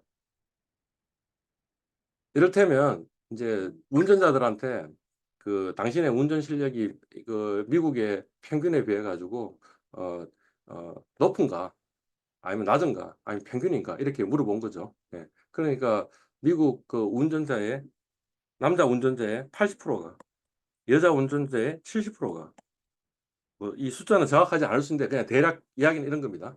이 사람들이 뭐라고 했냐면 자기는 평균보다 높다. 평균보다 높다. 이렇게 답을 한 거죠. 그리고 나머지 20%, 나머지 30%는 이 남자고 여자인데 평균이라고 대답한 거예요. 그러니까 미국에서 그 운전자 중에 자기가 평균보다 아래쪽이라고 생각하는 사람은 단 한 명도 없다는 거죠. 전부 다 평균보다 높다라고 이렇게 생각을 한 거죠. 요게 어떤 결과를 낼까요? 우리가 이제 꼬불꼬불한 길을 이렇게 운전을 하는데 자기는 운전 실력이 있으니 그래서 코너링을 잘한다고 생각하니까 굉장히 빠른 속도로 코너링 하다가 사고가 나는 거죠. 마찬가지로 주식 투자에서도 어떻게 생각하고 있냐면 자기 능력이 평균적인 주식 투자보다 높다라고 대부분 사람들이 생각을 하고 있는 거죠. 대부분 사람들이 생각을 하고 있고 대부분들이 사람들이 생각을 하고 있으니까 뭐예요? 굉장히 뭔가 코너링 하듯이 투자를 하는 거죠. 코너링 하면서 투자한다는 게 뭐냐면 내가 시점 선택 능력이 있다고 생각하니까 어떻게 되는 거예요? 올라갈 것 같으니 사고 떨어질 것 같으니 팔고 사고 팔고 사고 팔고 하니까 뭐가 생기는 거예요? 과다 거래가 생기는 거죠. 익세시브 트레이딩 이 생기는 거죠. 근데 사실은 뭐냐면 그 거래 이 수수료, 거래 비용 커버할 정도로 돈을 못 버니까 결국에는 뭐예요? 거래 비용만 깔고 보니까 결국에는 뭐예요? 이 정권회사만 배불려 주고 투자자는 손해를 보는 그런 일들이 벌어지는 거죠. 그게 남자가 여자보다 훨씬 더 심하더라. 남자가 여자보다 훨씬 더 자기 과신이 크고 그다음 남자가 여자보다 훨씬 더 거래를 많이 하고 그 결과 수수료로만 돈만 뜯기더라. 뭐 이런 사실들이 널리 알려져 있는 거죠. 그다음에 그렇기 때문에 레버리지 투자를 하는 거죠. 그러니까 훨씬 더 꼬불꼬불한 길을 찾아가 가지고 꼬불꼬불하게 코너링을 하는 거하고 똑같은 거죠. 예. 그래서 남의 돈 빌려 가지고 투자를 했고 그러니 당연히 손해를 더 많이 볼 수 있고 손해를 많이 봐서 인제 그 정시 격언 중에 하나가 뭐냐면 이 변동성 높은 종목에 투자해 가지고 반토막이 나고 그다음에 그 반토막 난 것을 원금 복구하기 위해서 선물을 투자하고 선물 투자해가 또 반토막이 나 4분의 1 토막이 되고 그걸 가지고 원금 복구를 하고 위해서 옵션 거래를 하기 시작하고 옵션 거래를 해 가지고 돈을 다 날리고 그래 가지고 한강으로 간다. 이렇게 이야기를 하거든요. 그런 일들이 이제 벌어지는 거죠. 과신이 큰 사람일수록.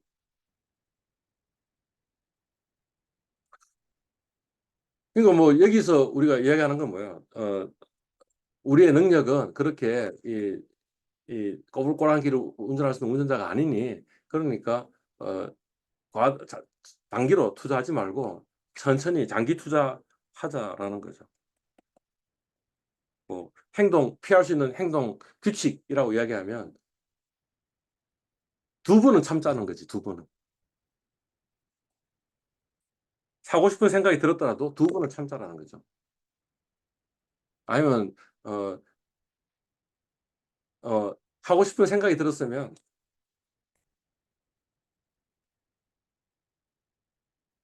소액으로 일단 한번 투자해 보자라는 거지. 내 본능에 그래서 뭔가 내가 이 흥분해 가지고 열광해 가지고 어떤 종목을 샀다면 그 종목은 사실은 뭐냐면 본성에 의해서 했고 그래서 손해 볼 가능성이 높으니까 일단은 소액만 투자하는 거죠. 척구병. 척구병을 두고 그다음에 척구병 두고 나서 제가 이렇게 막 생각을 하는 거죠. 예. 어 여러 번 생각을 하면 인제 그때부터는 뭐가 작동하는 거예요. 시스템 1이 아니고 시스템 2가 작동하니까. 그러면 여러 번 생각하면 이성으로 생각하니까 그러면 '아 내가 실수했구나.'라고 생각할 수 있다라는 거죠. 그래서 저는 토스에 소수점 투자를 한다라는 이야기가 바로 그 이야기인 거죠. 예.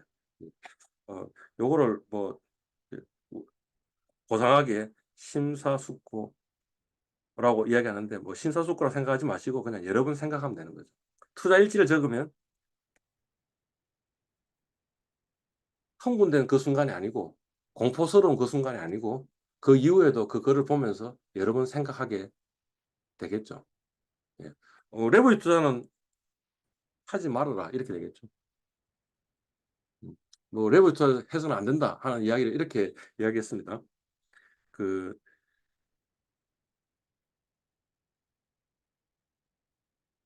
100%가 반토막이 났어요. 그러면 마이너스 50%인데 50원을 원금 복구를 하려면 100%를 올려야 되니까 그러니까 손실 그을 보아서는 안 된다 이렇게 이야기를 했는데 그죠? 어 제가 원래 100원 갖고 있었는데 그다음에 뭐예요? 100원을 빌려 가지고 200원으로 했으면 100원인데 그죠? 그럼 요 100원은 빌린 돈 갚고 나면 어떻게 되는 거예요? 마이너스 100%가 되는 거죠. 내 돈 100원 하고 남의 돈 100원 하고 빌려 가지고 두 배 레버리지를 일으킨 거죠. 두 배 레버리지를 일으키면 200원이 100원이 돼 가지고 100원 갖고 남의 돈 100원 받고 나면 내 돈 없는 거죠. 그래서 마이너스 100%가 되는 거죠. 이거 마이너스 100%가 나면 내가 100번 100% 수익을 올렸다 하더라도 100번 100% 그럼 어떻게 돼요? 1 플러스 1에 100번이니까 몇 번이에요? 100제곱이죠. 그죠? 그런데 한 번 마이너스 50%가 나가지고 그래 가지고 마이너스 100%가 됐다면 어떻게 돼요? 1 마이너스 1에 1승인데 그럼 어떻게 돼요? 2에 100승을 해봐야 0을 곱하면 어떻게 돼요? 0이 된다. 어, 이, 트레이딩의 대가로 제시 리버모어라는 양반이 있는데 이 사람이 뭐 레버리지 투자를 했겠죠. 트레이딩도 했지만 레버리지 투자를 했죠. 시점 선택을 한 거죠.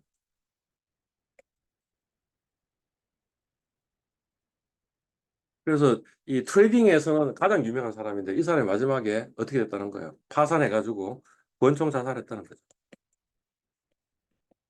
세계에서 가장 트레이딩 잘하는 사람.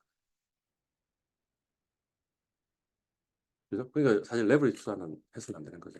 그러니까 그거에 다른 경우는 이런 거죠. 이 선물이나 옵션이 뭔지 모르시는 분도 계시는데 사실 뭔지 몰라도 된다는 거지. 선물 옵션은 아예 해서는 안 된다는 거죠. 선물이나 옵션이 기본적으로 레버리지 투자라는 거죠. 선물은 대략 6배 레버리지 투자고요. 옵션은 뭐 심한 경우에는 250배 레버리지 투자이기도 한데 하여튼 선물 옵션을 해서는 안 되는 거죠. 뭐 또 이야기를 하자면 우리 ETF 중에도 ETF가 다 같은 ETF가 아니라는 거죠. 제가 코덱스 200 얘기했는데 그 말고 코덱스 레버리지 ETF 하는 것도 있는데 요거는 뭐라고요? 곱하기 2라는 거죠. 그러니까 2배 레버리지 그건 거죠. 그러니까 이런 거에 투자하시면 안 된다.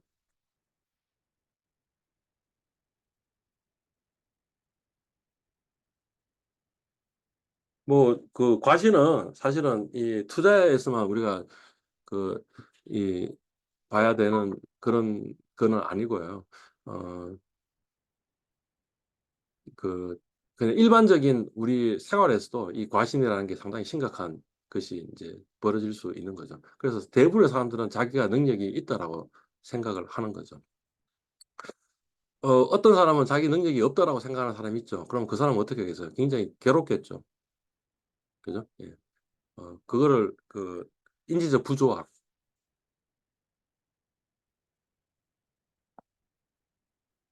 부조화, cognitive dissonance라고 이야기하는데 인지 부조화가 생기면 그러면 사람이 굉장히 괴롭잖아요. 그러니까 합리화를 하는 거죠. 설사 능력이 없다 하더라도 어떤 능력이 없는 부분이 있다면 그걸 가지고 이거는 별로 중요한 부분이 아니야 라고 생각을 하고요. 그 다음에 자기가 좀 잘하는 거 있잖아요. 그거는 굉장히 중요한 거야 라고 생각하고 그래서 나는 괜찮아 라고 해야지 사람이 행복한 거죠. 인지 부조화를 가지고 있으면 어떻게 되겠어요? 우울증에 걸리겠죠. 우울증에 걸리는 게 걸린 사람은 자손을 전파하지 못했을 가능성도 높겠죠. 과신하는 사람이 자손을 많이 남겼겠죠.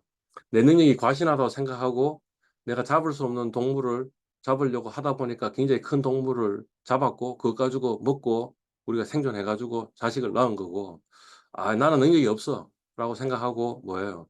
그 큰 동물을 사냥하지 않았던 도전하지 않았던 그 사람은 이 시족들은 어떻게 됐어요? 이제 굶어 죽었겠죠. 그래서 이 과신이 있는 사람이 더 자손들을 많이 낳았을 거다라는 거죠. 왜 남자가 과신이 더 크냐? 남자는 수렵을 해야 되고요. 여자는 뭐예요? 채집을 해야 되는데 채집은 그냥 꼼꼼하게 채집을 하면 되는 거고 남자는 뭐예요? 자기 능력을 과신하고 그래 가지고 성공할 가능성이 높지 않은 그래서 죽을 수도 있지만 높지 않은 그 동물을 잡으려고 도전했던 사람이 자손을 낳았겠죠. 성공한 사람이 그렇게 해서 성공한 사람이 그러니까 죽은 원신도 많을 건데 뭐.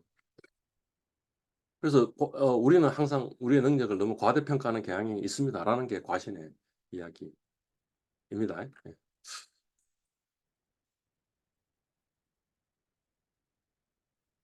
하나만 더 이야기할까요? 어 그 처분 효과가 하는 게 있는데요. 디스포지션 이펙트라고 그러는데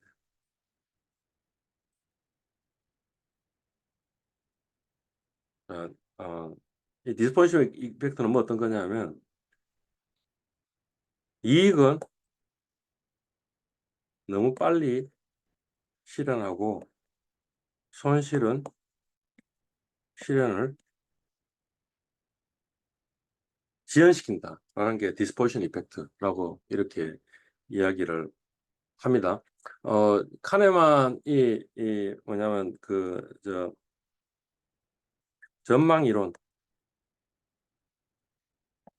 (prospect theory) 라는 이야기 카네만과 트브스키가 이야기를 했는데 이 전망 이론을 하는 게 뭐냐면 사람들이 이익에서 얻는 기쁨보다 손실에서 잃는 얻는 슬픔이 훨씬 더 크다는 거죠. 동일한 100원을 벌어도 동일한 100원을 잃어도 100원 벌어 가지고 얻는 기쁨의 크기보다는 100원 잃어서 하는 그 고통의 크기가 훨씬 더 크더라는 거죠. 그래서 손실을 사람들이 회피하려고 하고요. 그러니까 인제 이런 거죠. 주가가 올라갔어요. 그래서 이 상황이 됐어요. 그죠? 이 상황에서 가능성은 뭐 동전 던지기하고 주식 투자가 비슷하다고 생각하면 올라갈 가능성이 반이고 떨어질 가능성이 반이잖아요. 그죠? 그런 상황에서 만약 내가 이거를 이익 실현을 했어요. 익절을 했어요. 익절을 하면 어떻게 되는 거예요? 이익이 났죠? 그럼 기쁘겠죠? 그죠? 근데 만약 이게 떨어졌어요. 그럼 어떻게 돼요? 인제 그러니까 미실현 이익이잖아요. 실현을 했으면 이익이 됐을 건데 그래서 기뻐졌을 건데 미실현 이익이니까 그리고 결국에는 근데 미실현 이익이긴 한데 이익이 좀 더 두 배로 늘어날 수 있는데 두 배 늘어났을 때 늘어나는 기쁨보다는 뭐예요? 그게 반으로 떨어졌을 때 슬픔이 더 큰 거죠. 그러니까 사람들은 지금 이익 실현을 한다 이런 거죠. 손실은 어떻게 되는 거예요? 손실도 역시 마찬가지로 주가가 떨어졌잖아요. 그럼 가능성 두 가지죠. 그냥 동전 던지 주식 투자 동전 던지기라고 생각하면 올라갈 가능성이 반, 떨어질 가능성이 반인데 내가 이거 손실 실현하면 어떻게 되는 거예요? 손실이 인제 딱 실현돼 가지고 슬퍼지는 거죠. 그죠? 예. 그런데 이 만약 반등해 가지고 원금 회복을 하면 뭐예요? 미실현 손실이니까 그거는 아직까지 실현된 건 아니니까 그렇게 슬픈 건 아닌 거죠. 그죠? 근데 만약 어 그대로 두면 뭐예요? 더 떨어질 수도 있는데 더 떨어지는 거는 그것도 미실현인 거죠. 그러니까 어 손실은 실현 안 하려고 그러고 이익은 더 빨리 실현하고 이런 일들이 벌어지는 거죠. 그러니까 어 그런데 인제 알려진 사실은 뭐냐 하니까 실제 이익을 실현하고서 이후에 주가가 올라가는 경향이 많냐 떨어지는 경향이 많냐 하니까 올라가는 경향이 훨씬 더 많다 이렇게 나온 거죠. 테렌스 오딘이라는 양반이 그 연구를 했는데 예. 마찬가지로 손실은 지연했는데 지연하고 나서 올라가는 경우가 많냐 떨어지는 경우가 많냐 하니까 떨어지는 경우가 훨씬 더 많다는 거죠. 그러니까 사실은 거꾸로 했어야 되는 거죠. 이익은 천천히 실현하고 손실은 빨리 실현하라. 게 지금 교훈인 거죠. 그죠? 예. 근데 이익은 천천히 실현하는데 사실 그래도 이익을 실현하고 싶은 사람 많잖아요. 그러니까 그 분할로 좀 하면 어떨까라는 거죠. 분할, 익절하면. 그죠? 예. 그다음에 손실이 생기면 어 실현하는 게 너무 괴로우니 그러면 분할로 손절하면 그래도 쪼끔은 더 낫겠죠. 기본적으로는 뭐냐면 이익이 났으면 어떻게 하는 거예요. 실현하는 걸 한 번은 딜레이 시키자. 그죠? 예. 그다음에 손실은 뭐예요? 어 지연시키는 게 별로 안 좋으니 적어도 반 정도는 손실 실현해 버리자. 이런 게 인제 행동 규칙이 되겠죠. 정리해 보겠습니다. 직관으로 주식투자를 하면 손해를 보게 돼 있다라는 거는 뭐예요? 우리는 수렵 시대나 아니면 채집 시대에 더 오랫동안 살았기 때문에 인간의 뇌는 뭐예요? 수렵 시대나 채집 시대에 어 잘 생존할 수 있도록 이렇게 진화되어 왔다. 그런데 수렵 시대나 채집 시대에 어떤 행동 규칙이 이 주식 시장의 시대에는 뭐 적절한 행동 규칙이 될 수 없는 것 같다라는 거죠. 근데 그래서 우리의 뇌는 어떻게 생겼냐 하면 직관의 뇌가 있고 그다음에 이성의 뇌가 있는데 직관의 뇌를 주로 의사결정에 사용한다라는 거죠.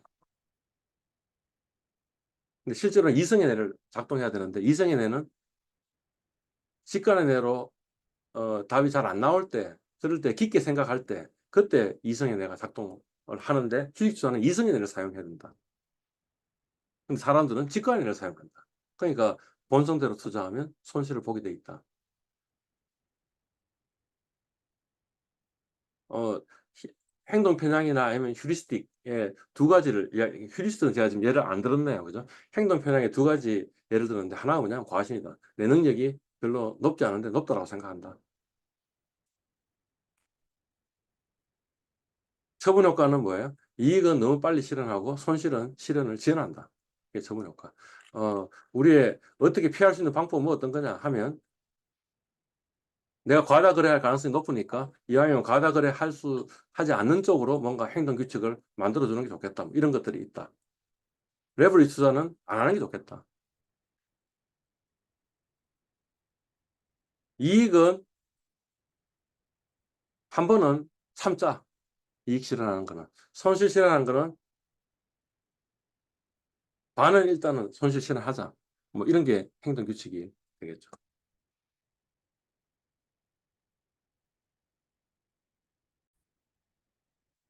자, 네 번째 문제 하도록 하겠습니다.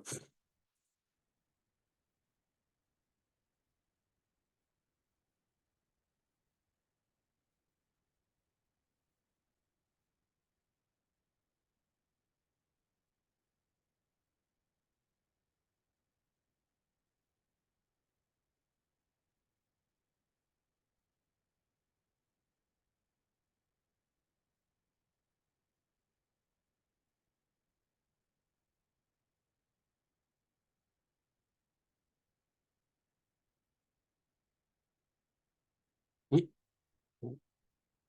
문서 페이지 삽입.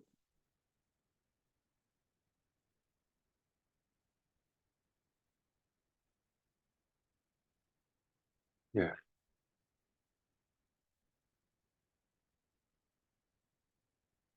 자, 효율적 시장 가설.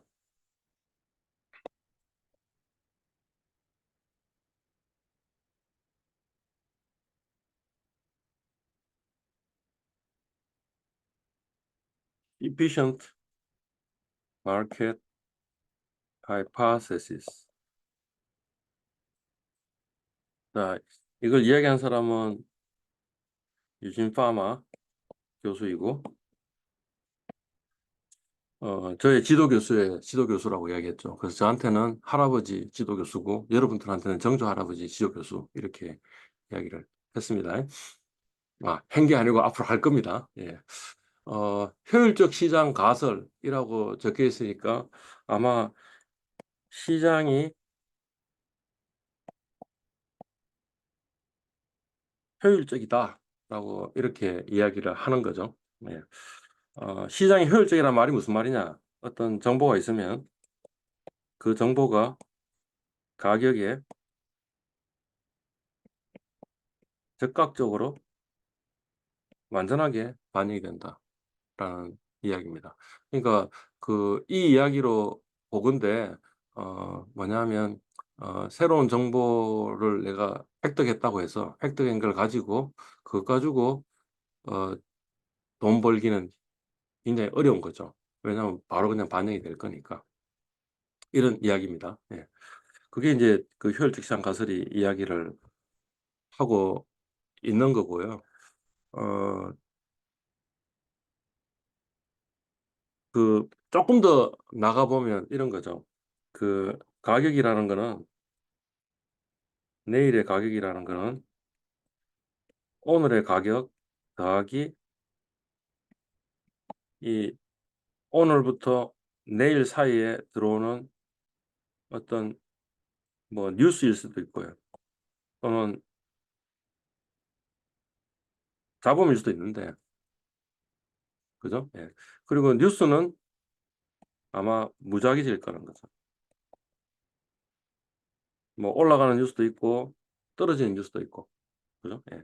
마찬가지로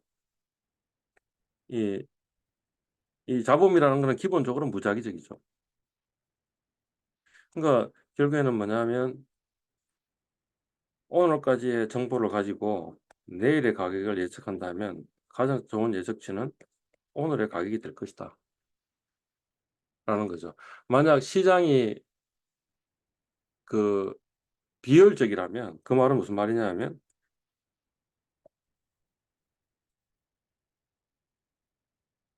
플러스 뭔가 현재 시점에 어떤 정보 같은 게 있으면 그 정보까지 반영해 가지고 내일 가격이 결정이 되겠죠. 그러니까 요 대응되는 가설을 이야기하면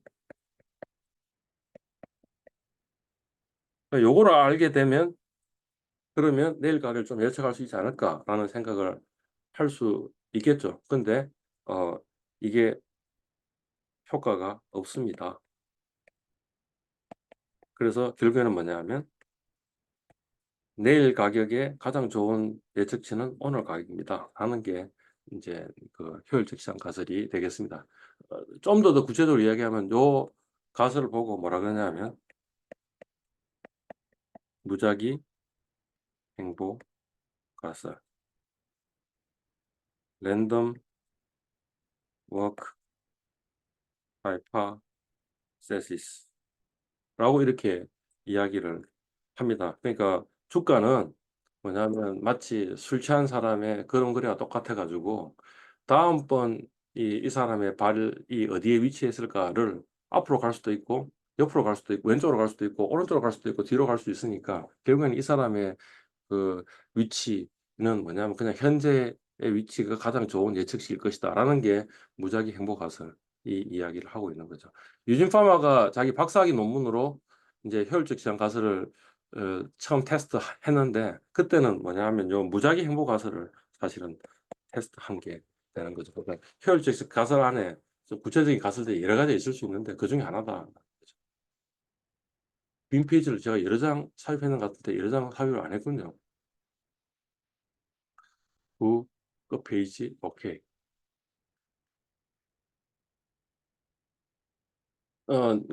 최근에 이제 인공지능 이런 것들을 많이 하니까 지금 하고 있는 게 뭐냐면 요 작업을 하는 거죠.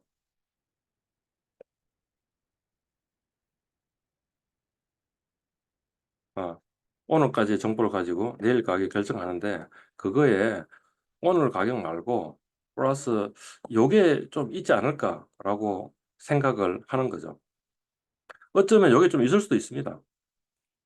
그죠? 예. 요게 0이 아니고 요게 그래도 뭐 0.000001 뭐 이런 식으로 있을 수도 있죠. 그죠? 근데 실제 그러니까 우리가 예측의 문제라고 하면 결국에는 요거 찾는 건데 근데 요거의 크기보다는 요거의 크기가 훨씬 더 크더라는 거죠. 이게 굉장히 크니까 그러니까 미래를 예측하는 거. 과거, 현재까지 있는 모든 정보를 가지고 미래를 예측하는 거는 주가는 아닌 것 같다라고 이야기하는 거죠. 그러니까 인공지능이 아주 좋은 성과를 내고 있죠. 뭐 이를테면 공장에서 불량 부품이 생겼는데, 불량 생산품이 생겼는데, 그 불량 생산품이 어떤 사진이면 이게 불량이고 어떤 사진이면 우량이고 라는 것을 그 예측하는, 이제 그 판단하는 그런 문제들을 인공지능을 이용해서 사용하니까 엄청나게 좋은 퍼포먼스를 보이고 있는 거죠. 근데 그거는 뭐 어떤 거냐면 원래 그 일을 누가 했어요? 사람이 하고 있었던 거죠. 사람이 거의 100%의 확률로 불량품과 우량품을 구분을 해낼 수 있었던 건데, 그거를 뭐냐면 이 인공지능이 이 저 카메라하고 인공지능이 작동을 하니까 사람이 하던 일을 그냥 그대로 똑같이 하면서 훨씬 더 효율적으로, 그 말은 뭐냐면 훨씬 더 짧게 적은 비용으로 훨씬 빠르게 훨씬 많은 것들을 수행을 할 수 있으니까 인공지능이 뭔가 사람을 대체한다 이렇게 되는 거잖아요. 그죠? 근데 사실 주가 예측의 문제는 사람이 이제까지 잘 한 게 아니죠. 왜 사람이 잘 못했냐면 요거 요 이 잡음이 훨씬 더 많기 때문에. 뭐 물론 뉴스도 있겠지만. 그렇지만 잡음이 훨씬 더 많기 때문에. 그러니까 이게 훨씬 더 크니까. 훨 좀 큰 게 아니고 이게 훨씬 더 큰 거죠. 그죠? 훨씬 더 큰 거니까. 그러니까 사실은 사람도 잘 못했고 사람이 잘 못하는 걸 컴퓨터가 AI가 잘해 주지도 못하는 거죠. 그러니까 어쩌면 AI가 가장 많이 적용되는 것 중에 하나가 주가 예측해 가지고 뭔가 돈을 벌려고 당연히 그런 인제 응용을 하려고 하는데 그 응용은 성공 가능성이 그렇게 높은 게 아닌 것 같다라는 것을 지금 무자비 행보가설이 이야기를 해 주고 있는 겁니다. 또 다른 노벨 경제상을 같은 해 유진파와 같이 그 수상한 게 로버트 실러라는 사람인데, 이 사람이 했던 게 뭐냐면 주가 중에 이 배당이나 또는 단기 순이익이 주가의 변동성 중에 한 몇 프로 정도 되느냐라는 걸 인제 계산을 해 봤는데 그게 5%도 안 되더라는 거죠. 그러니까 펀더멘탈이 뭔가 미래를 예측할 수 있는 것도 한 5% 밖에 안 되고 변동성에 나머지 95%는 전부 다 물론 뭐 이 여기 노이즈라고 이야기했지만 이 노이즈 뭐 또는 이 오차라고 하는 부분 중에는 우리가 예측할 수 있는 부분의 정보도 사실 있을 수 있는 가능성이 있지만 그거보다는 주로 거의 대부분이 잡음이다.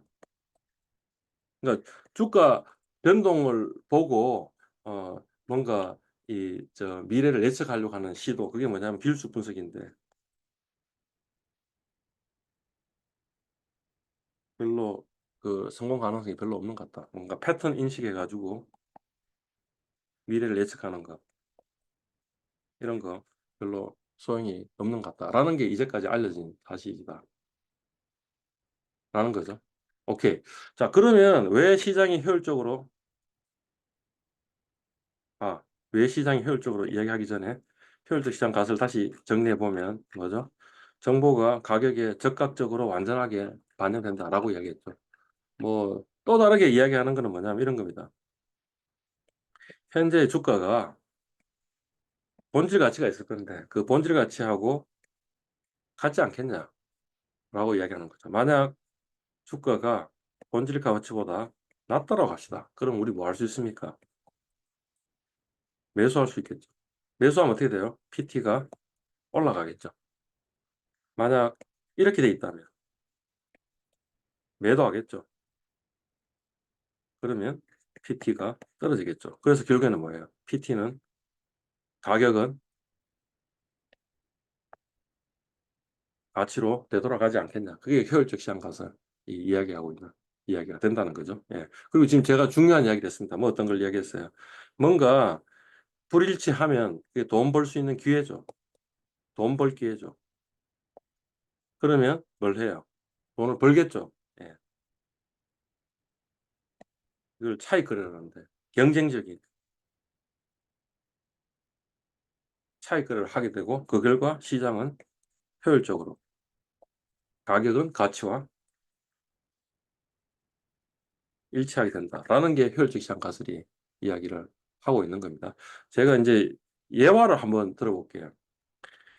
여의도 길바닥에 5만 원짜리 지폐가 떨어져 있을까요? 뭐 떨어질 수도 있는 거죠. 어느 누군가가 실수로 주머니에서 5만 원 지폐를 끄집어내다가 다른 5만 원 지폐자가 여의도 길바닥에 떨어져 가지고 이제 5만 원 지폐를 우리가 줄 수 있는 기회가 생길 수도 있겠죠. 근데 만약 그런 기회가 생기면 어떻게 돼요? 어느 누군가 그걸 줍겠죠. 그러니까 여의도 길바닥에 5만 원짜리 지폐가 떨어져 있을까 하는 게 시장이 효율적일까 하는 거와 똑같은데, 그러면 5만 원짜리 지폐가 떨어져 있는 경우도 생기겠죠. 시장이 비효율적인 경우도 생기겠죠. 근데 그러면 어떤 일이 벌어져요? 누군가가 줍잖아요. 그게 뭐냐면 경쟁적인 차익거래를 이야기하는 거고, 그 결과 어떻게 돼요? 5만 원짜리 지폐가 떨어져 있지는 않겠죠. 그러니까 시장이 효율적이다라고 이렇게 우리가 명제를 하면 이 명제는 F일 가능성이 높은 거죠. 그것이. 왜냐면 떨어져 있기도 하니까, 여의도 길바닥에. 그죠? 네. 그런데 질문을 바꿔봅시다. 여의도 길바닥에서 5만 원짜리 지폐를 줍는 그런 그 일을 내 직업으로 삼을까? 그러면 그 직업으로 삼겠다고 생각하시는 분은 아무도 없는 거죠. 왜냐하면 여의도 길바닥에 5만 원짜리 지폐가 떨어지면 돈 벌 기회가 있긴 있는데 굉장히 희박하다는 거죠. 그러니까 이걸 직업으로 하면 굶어 죽는 거죠. 그죠? 그러니까 그 말은 뭘 의미하냐면, 시장이 효율적이다라고 이야기하면 이거는 F일 가능성이 높은 거죠. 굉장히 강한 어떤 진술이니까. 그렇지만 시장이 거의 효율적 아니겠느냐라는 거죠. 그러니까 여의도 길바닥에 5만 원 지폐를 줍는 것을 나의 직업으로 선택하는 것은 뭔가 어리석은 일이다. 이렇게 되겠죠, 그죠? 예. 그러니까 우리한테 주는 그 시사점은 아무렇나요. 왜냐하면 돈 벌 기회는 돈 벌기, 돈 못 번다는 아니고 돈 벌기 쉽지 않다라는 이야기를 한 거니까. 그죠? 예. 근데 뭐 어떻게 생각해 보면 효율적 시장 가능성이 지극히 당연한 이야기입니다. 그죠? 예. 우리 돈 벌기 쉬워요, 지금. 회사 일 해 가지고. 예. 돈 버는 게 너무너무 어렵죠. 그죠? 근데 주식 투자해 가지고 우리가 얼마나 노력을 기울이는데 돈 벌기가 쉬울까요? 쉽지 않겠죠. 세상에 돈 버는 게 쉽지 않겠죠라는 거죠. 그러니까 시장이 거의 효율적이다라는 거죠. 그러니까 이제 암울한데 조금 더 생각을 해 보자라는 거죠. 효율적 시장 가서 우리한테 주는 시사점이 뭐 어떤 건지 좀 더 생각해 보면 이런 거죠. 여의도 길바닥은 그 대로변에서 우리가 5만 원짜리 지폐 줍는 것을 내 직업으로 삼으면 그건 저는 굶어 죽을 건데, 그러면 혹시 길바닥에 5만 원짜리 지폐를 줍는 거를 내 직업으로 삼으면 괜찮은 곳도 있지 않을까라는 질문을 하면 어떨 것 같아요? 가령 여의도에 어두컴컴한 골목길이 있는데 그 골목길에서 5만 원짜리 지폐를 줍는다면 적어도 여의도 대로변에서 5만 원짜리 지폐 줍는 것보다는 훨씬 더 그 직업으로 삼으면 돈을 벌 가능성이 조금 더 높아지는 것 같지 않아요? 그죠? 그러니까 효율적 시장 가설의 시사점은 돈 벌기 쉽지 않으니 인제부터 주식 투자하지 마십시오가 그 시사점이 아니고 뭐예요? 이왕이면 돈 벌기 쉬운 곳에 가서 주식 투자를 하십시오라고 하는 게 더 맞지 않을까요? 또는 주식 투자가 아니고 모든 투자까지 이야기하면 돈 벌기 좀 더 쉬운 곳에 가서 돈 버는 걸 노력하는 게 훨씬 더 의미 있는 거 아니에요? 라는 거죠. 어 주가가 새로운 정보를 반영하지 않은 순간도 있겠죠. 근데 그런 순간에 누군가는 그 5만 원짜리 지폐를 주우려고 할 테니까 대로변에서 하지 말고, 그러니까 뉴스 가지고 뭔가 주식 투자해가 돈 벌려고 생각하지 말고, 뭐 그 말고 뭔가 주식 투자를 해서 돈 벌 수 있는 또 다른 방법들이 있을 거니 그걸 그게 어딜까라는 걸 찾아보면 되는 거죠. 근데 지금 방금 이야기했던 게 뭐예요? 골목길 이야기했잖아요. 어두컴컴한 골목길을 이야기했잖아요. 그게 뭘까요? 그러니까 그 말은 뭐냐면 대형주보다는 소형주가 조금 더 가능성이 있지 않을까라는 거죠. 코스피보다는 코스닥이 더 낫지 않을까라는 거죠. 제가 이 그 소개에서 이야기했던 게 뭐냐면 코스피는 2000년에 그 이 처음에 시작할 때의 3 배, 주가가 처음 시작할 때 1,000 이었는데 1,000이 3,000이 갔다가 그게 1,000 이하로 1,000보다 더 낮은 수준으로 지금 떨어진 거죠. 그죠? 떨어져 가지고 이제까지 1,000을 회복한 적이 2020년 그 코로나 때 잠시 회복했지만 다시 또 1,000 이하로 떨어져 가지고 지금 몇 년입니까? 2000년부터 2024년까지 24년 동안 원 수준도 회복 못하는 그런 희한한 마켓이 있다라는 거죠. 시장이라는 거죠. 그러니까 코스닥은 투자하지 않을 시장이냐? 그렇지 않다는 거죠. 사람들이 코스닥에 무관심하고 있으니 골목길 같으니까 코스닥에서 괜찮은 종목을 내가 찾을 수 있는 능력이 있다면 그러면 코스피보다는 코스닥이 훨씬 더 가능성이 있는 시장이다. 그죠? 예. 그렇습니다. 대개의 경우에 그 애널리스트들이 증권회사의 애널리스트들이 커버하고 있는 종목들이 있는데 그게 뭐냐면 주로 코스피의 대형주라는 거죠. 그죠? 그러니까 만약 제가 애널리스트의 어 기업 분석하는 정도 수준까지 내가 기업 분석하는 공부를 해 가지고 그래 가지고 코스닥 소형주를 한다면 그러면 우리가 이런 이야기 했잖아요. 코스피는 연 10% 수익률이 나오니까 괜찮은데 변동성이 30% 여서 우리가 한 5% 정도 수준을 낮춰야 되는데 그게 불가능하다라는 거였잖아요. 그러니까 코스피에 투자하는 건 답이 아닌데 그러면 그다음으로 할 거는 자산 배분 다음에는 종목 선택을 해야 되는데 종목 선택을 한다면 어느 여의도 뒷골목 어두컴컴한 뒷골목으로 간다면 그러면 뭐냐면 애널리스트도 커버하고 있지 않은 소형주 코스닥의 소형주를 투자하면 예. 그리고 제가 그 소개할 때 이런 이야기를 했죠. 그 코스닥에 소형주인데 거기다가 가치주이면 이 연수익률이 30%라고 그랬어요. 문제는 뭐냐면 여전히 연변동성은 30%니까 여기 지금 문제가 된다라는 거잖아요. 그러니까 그러면 결국에는 이 코스닥의 소형 가치 중에 이 수익률은 좀 그 변동성을 낮추려면 수익률도 낮춰야겠죠. 그 낮춰 가지고 요걸 10% 5%로 만드는 게 답이 있을 가능성이 있는 거죠. 그러니까 우리가 지금 앞으로 해야 될 일은 은퇴하기 전까지 30 년이면 30년 동안 열심히 기업 분석한 공부를 해 가지고 코스닥에 여의도 뒷골목 코스닥에 소형주이면서 가치 중에 괜찮은 종목을 찾아내면 되는 게 지금 우리의 과업이다. 주어진 과업이다라는 게 되는 거죠. 예.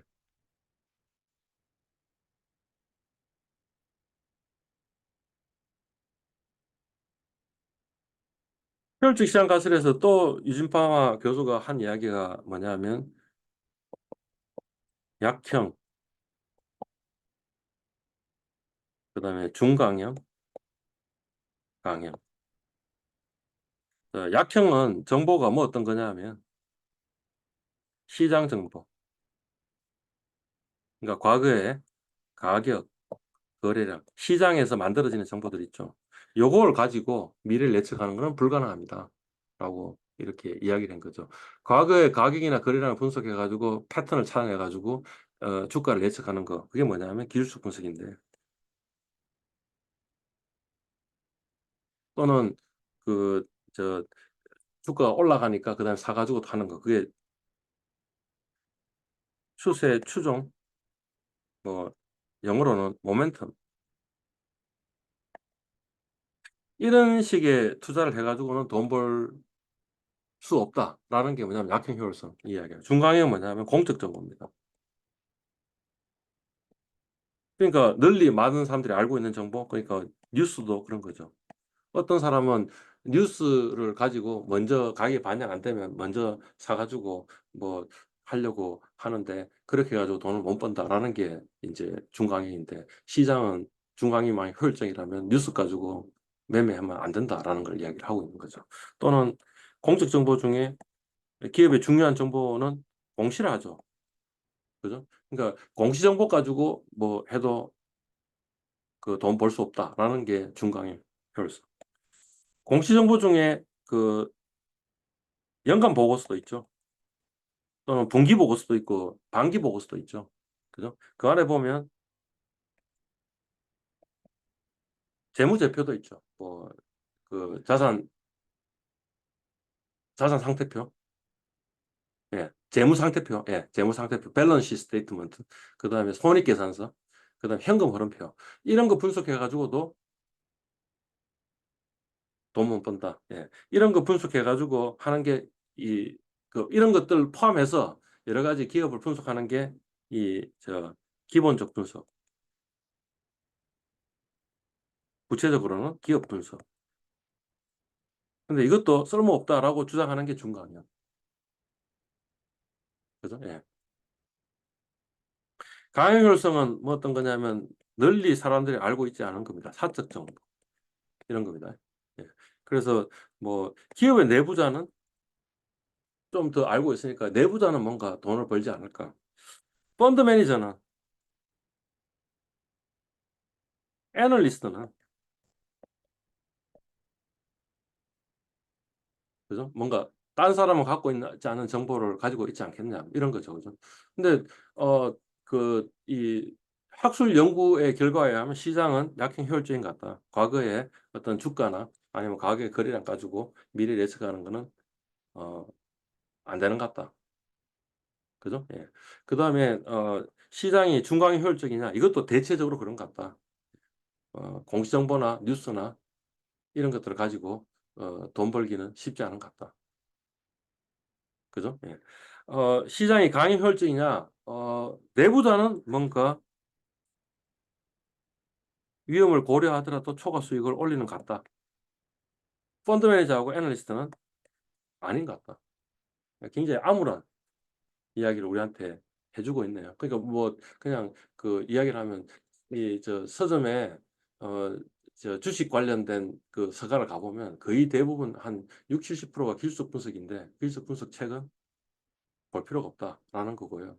그다음에 나머지 한 뭐 30%, 40% 정도가 뭐냐면 뭐 기본적 분석 또는 기업 분석 책인데 이것도 별 쓸모가 없습니다. 라는 거고 거의 희귀하게 이제 투자 대가들이 쓴 책이 있는 거죠. 투자 대가들이. 이 책 빼놓고는 별로 볼 필요가 없다라는 게 효율적 시장 가설이 이야기를 하고 있는 거죠. 심지어는 펀드에 투자해봐야 별 소용이 없습니다. 애널리스트 보고서 봐야 별 소용이 없습니다. 그러니까 애널리스트 보고서를 읽는 게 뭐냐면 뭐 매일매일 뉴스를 보거나 아니면 유튜브 방송을 보거나 하는 것보다는 훨씬 더 가치 있는 것 같은데 그거보다는 애널리스트 보고서를 읽어서 기업 분석은 이렇게 이렇게 하구나 해서 뭐예요? 여의도 뒷골목 애널리스트가 커버하고 있지 않은 종목을 내가 애널리스트처럼 분석할 수 있다면 그게 오히려 더 의미가 있을 가능성이 높다라는 거죠.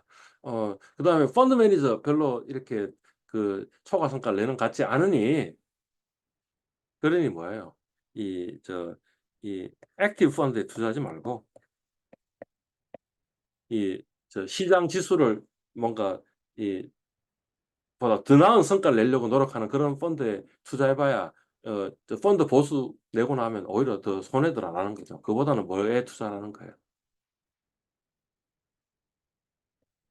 패시브 펀드 또는 인덱스 펀드, 인덱스 펀드. 그러니까 인덱스 주가 지수를 그냥 따라가는 그 펀드. 그러면 보수도 적겠죠. 이 인덱스 펀드에 투자하는 게 좋겠다는 거고 우리 자산 배분에서 코덱스 200하고 CD, ED, ETF하고 뭐 50대 50으로 투자하라, 자산 배분합시다라고 이야기했는데 그 말이 뭐냐면 요 인덱스 펀드에 투자하자라는 이야기를 하고 있는 거죠. 그러니까 사실은 액티브 펀드 중에 진짜 능력이 있는 펀드 매니저가 있을 수도 있는데 그 능력 있는 펀드 매니저를 찾는 것은 별로 쉽지는 않은 것 같다라는 거죠. 어느 한 해 초과 성과를 내긴 하지만 그 사람이 그 다음에 초과 성과를 내는 것 같지는 않다라는 거죠. 그러니까 기본은 인덱스 펀드에 투자하는 게 기본인 것 같다. 이런 거죠. 굳이 액티브 매니저 중에 좀 초과 성과를 내는 사람들을 보니 이제 워렌 버핏 주장은 뭐예요? 그게 이 그레엄 도드 마을에서 자란 사람들인 것 같다라고 이야기하는 거죠. 달리 이야기하면 벤저민 그레엄의 이 투자 철학을 받아들여 가지고 가치 투자하는 사람들이 뭔가 초과 성과를 내고 있으니까 그거는 우연이 아닌 것 같다라는 생각이 든다는 게 벤자민 그레이엄의 이야기인 거죠. 그러니까 우리가 다음번에 해야 될 거는 뭐냐 하면 어 굳이 액티브를 한다면 가치 투자를 해야 되는 거지. 인제 그 반대가 뭐 이 추세 추종, 모멘텀이거나 아니면 또 성장주 투자하는 거 있는데 어 이게 답이 아닌 것 같다라는 거죠. 가치 투자를 하는 게 좋은 것 같고 모멘텀은 정말 아닌 것 같고 성장 투자는 어떻게 보면 워렌 버핏은 지금 성장 투자를 하고 있는 거니까 이 정도? 근데 이거는 난이도가 굉장히 높은 거니까 일단은 가치 투자부터 먼저 해야겠다라는 게 뭐 효율적 시장 가설에서 이야기하고 있는 시사점이죠. 만약 그 보신다면 뉴스 같은 거는 그냥 세상이 어떻게 돌아가고 있냐 유튜브 방송도 세상에 노이즈가 어느 정도 있구나라는 걸 파악하는 데 이 뉴스를 보거나 하는 거지 사실은 그거보다는 그냥 더 가치 있는 일은 기업의 사업 보고서, 연간 보고서를 한번 잔잔히 읽어 보는 거 아니면 투자 대가들의 책을 한번 읽어 보는 거 이런 공부가 의미 있는 거지. 아니면 애널리스트 레포트를 좀 읽어보면서 내가 애널리스트가 분석하는 것처럼 분석하는 게 더 의미 있는 일이지 이 열심히 뭐 종목 공부하고 뭐 산업 전문가라는 사람이 나와 가지고 뭐 어느 산업이 잘 될 것 같다는 이야기를 들어봐야 그게 그렇게 크게 도움이 되는 것 같지는 않다. 쓸데없는데 시간을 쓰고 돈을 쓰는 것 같다. 기술적 분석도 마찬가지고. 예. 기본적 분석 또는 기업 분석은 쪼끔은 더 의미 있는 것 같긴 한데 그렇지만 제대로 잘 된 책은 세상에 그렇게 많은 것 같지는 않다. 뭐 이런 제 머릿속에 있는 게 그런 건데 효율적 시장 가설에 대해서 설명한다면 효율적 시장 가설은 뭐 어떤 거예요? 정보가 가격에 즉각적으로 완전히 반영된다. 그래서 어떤 뉴스를 가지고 돈을 벌려고 하면 그거는 굉장히 어려운 일이다. 또는 가격은 가치하고 거의 비슷하다. 그죠? 예.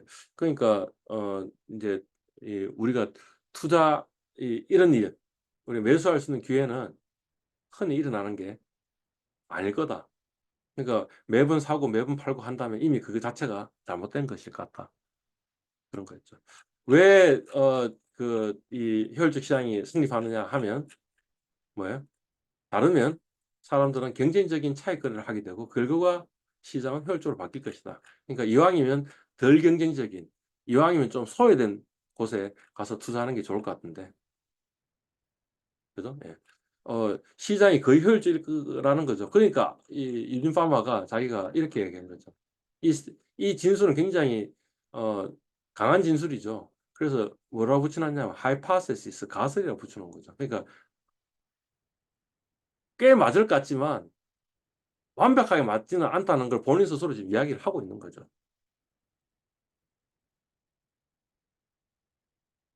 그러니까 뭐 우리가 해야 될 일은 뭐냐 하면 코스닥의 소형주이면서 코스닥의 가치주인 그중에 잘 선택해 가지고 그래서 연수익률을 10% 그다음에 변동성을 한 5% 정도로 낮추는 그런 작업들을 하면 그러면 우리 인생에 답이 나올 것이다라는 거였고요.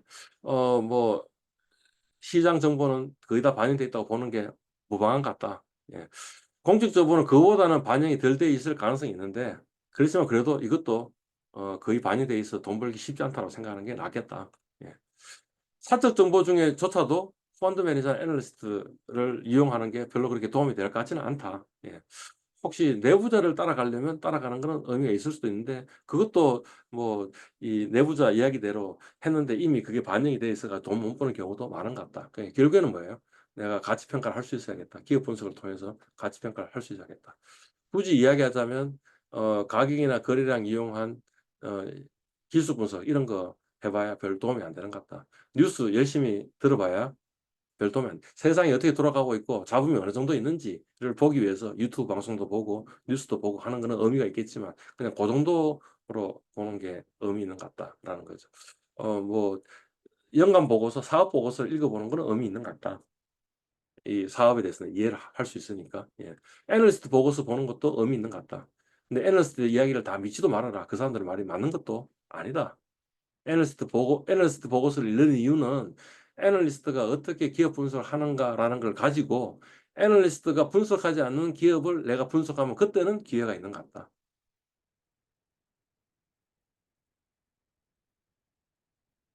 그게 지금 요에서 이야기한 게 되겠네요. 문제가 지금 8문제인데 일단 4문제만 해서 또 시간이 굉장히 많이 지나갔으니까 일단 여기서 강의를 마치고 또 나머지 기회에 나머지 4문제를 설명하는 기회를 가지도록 하겠습니다.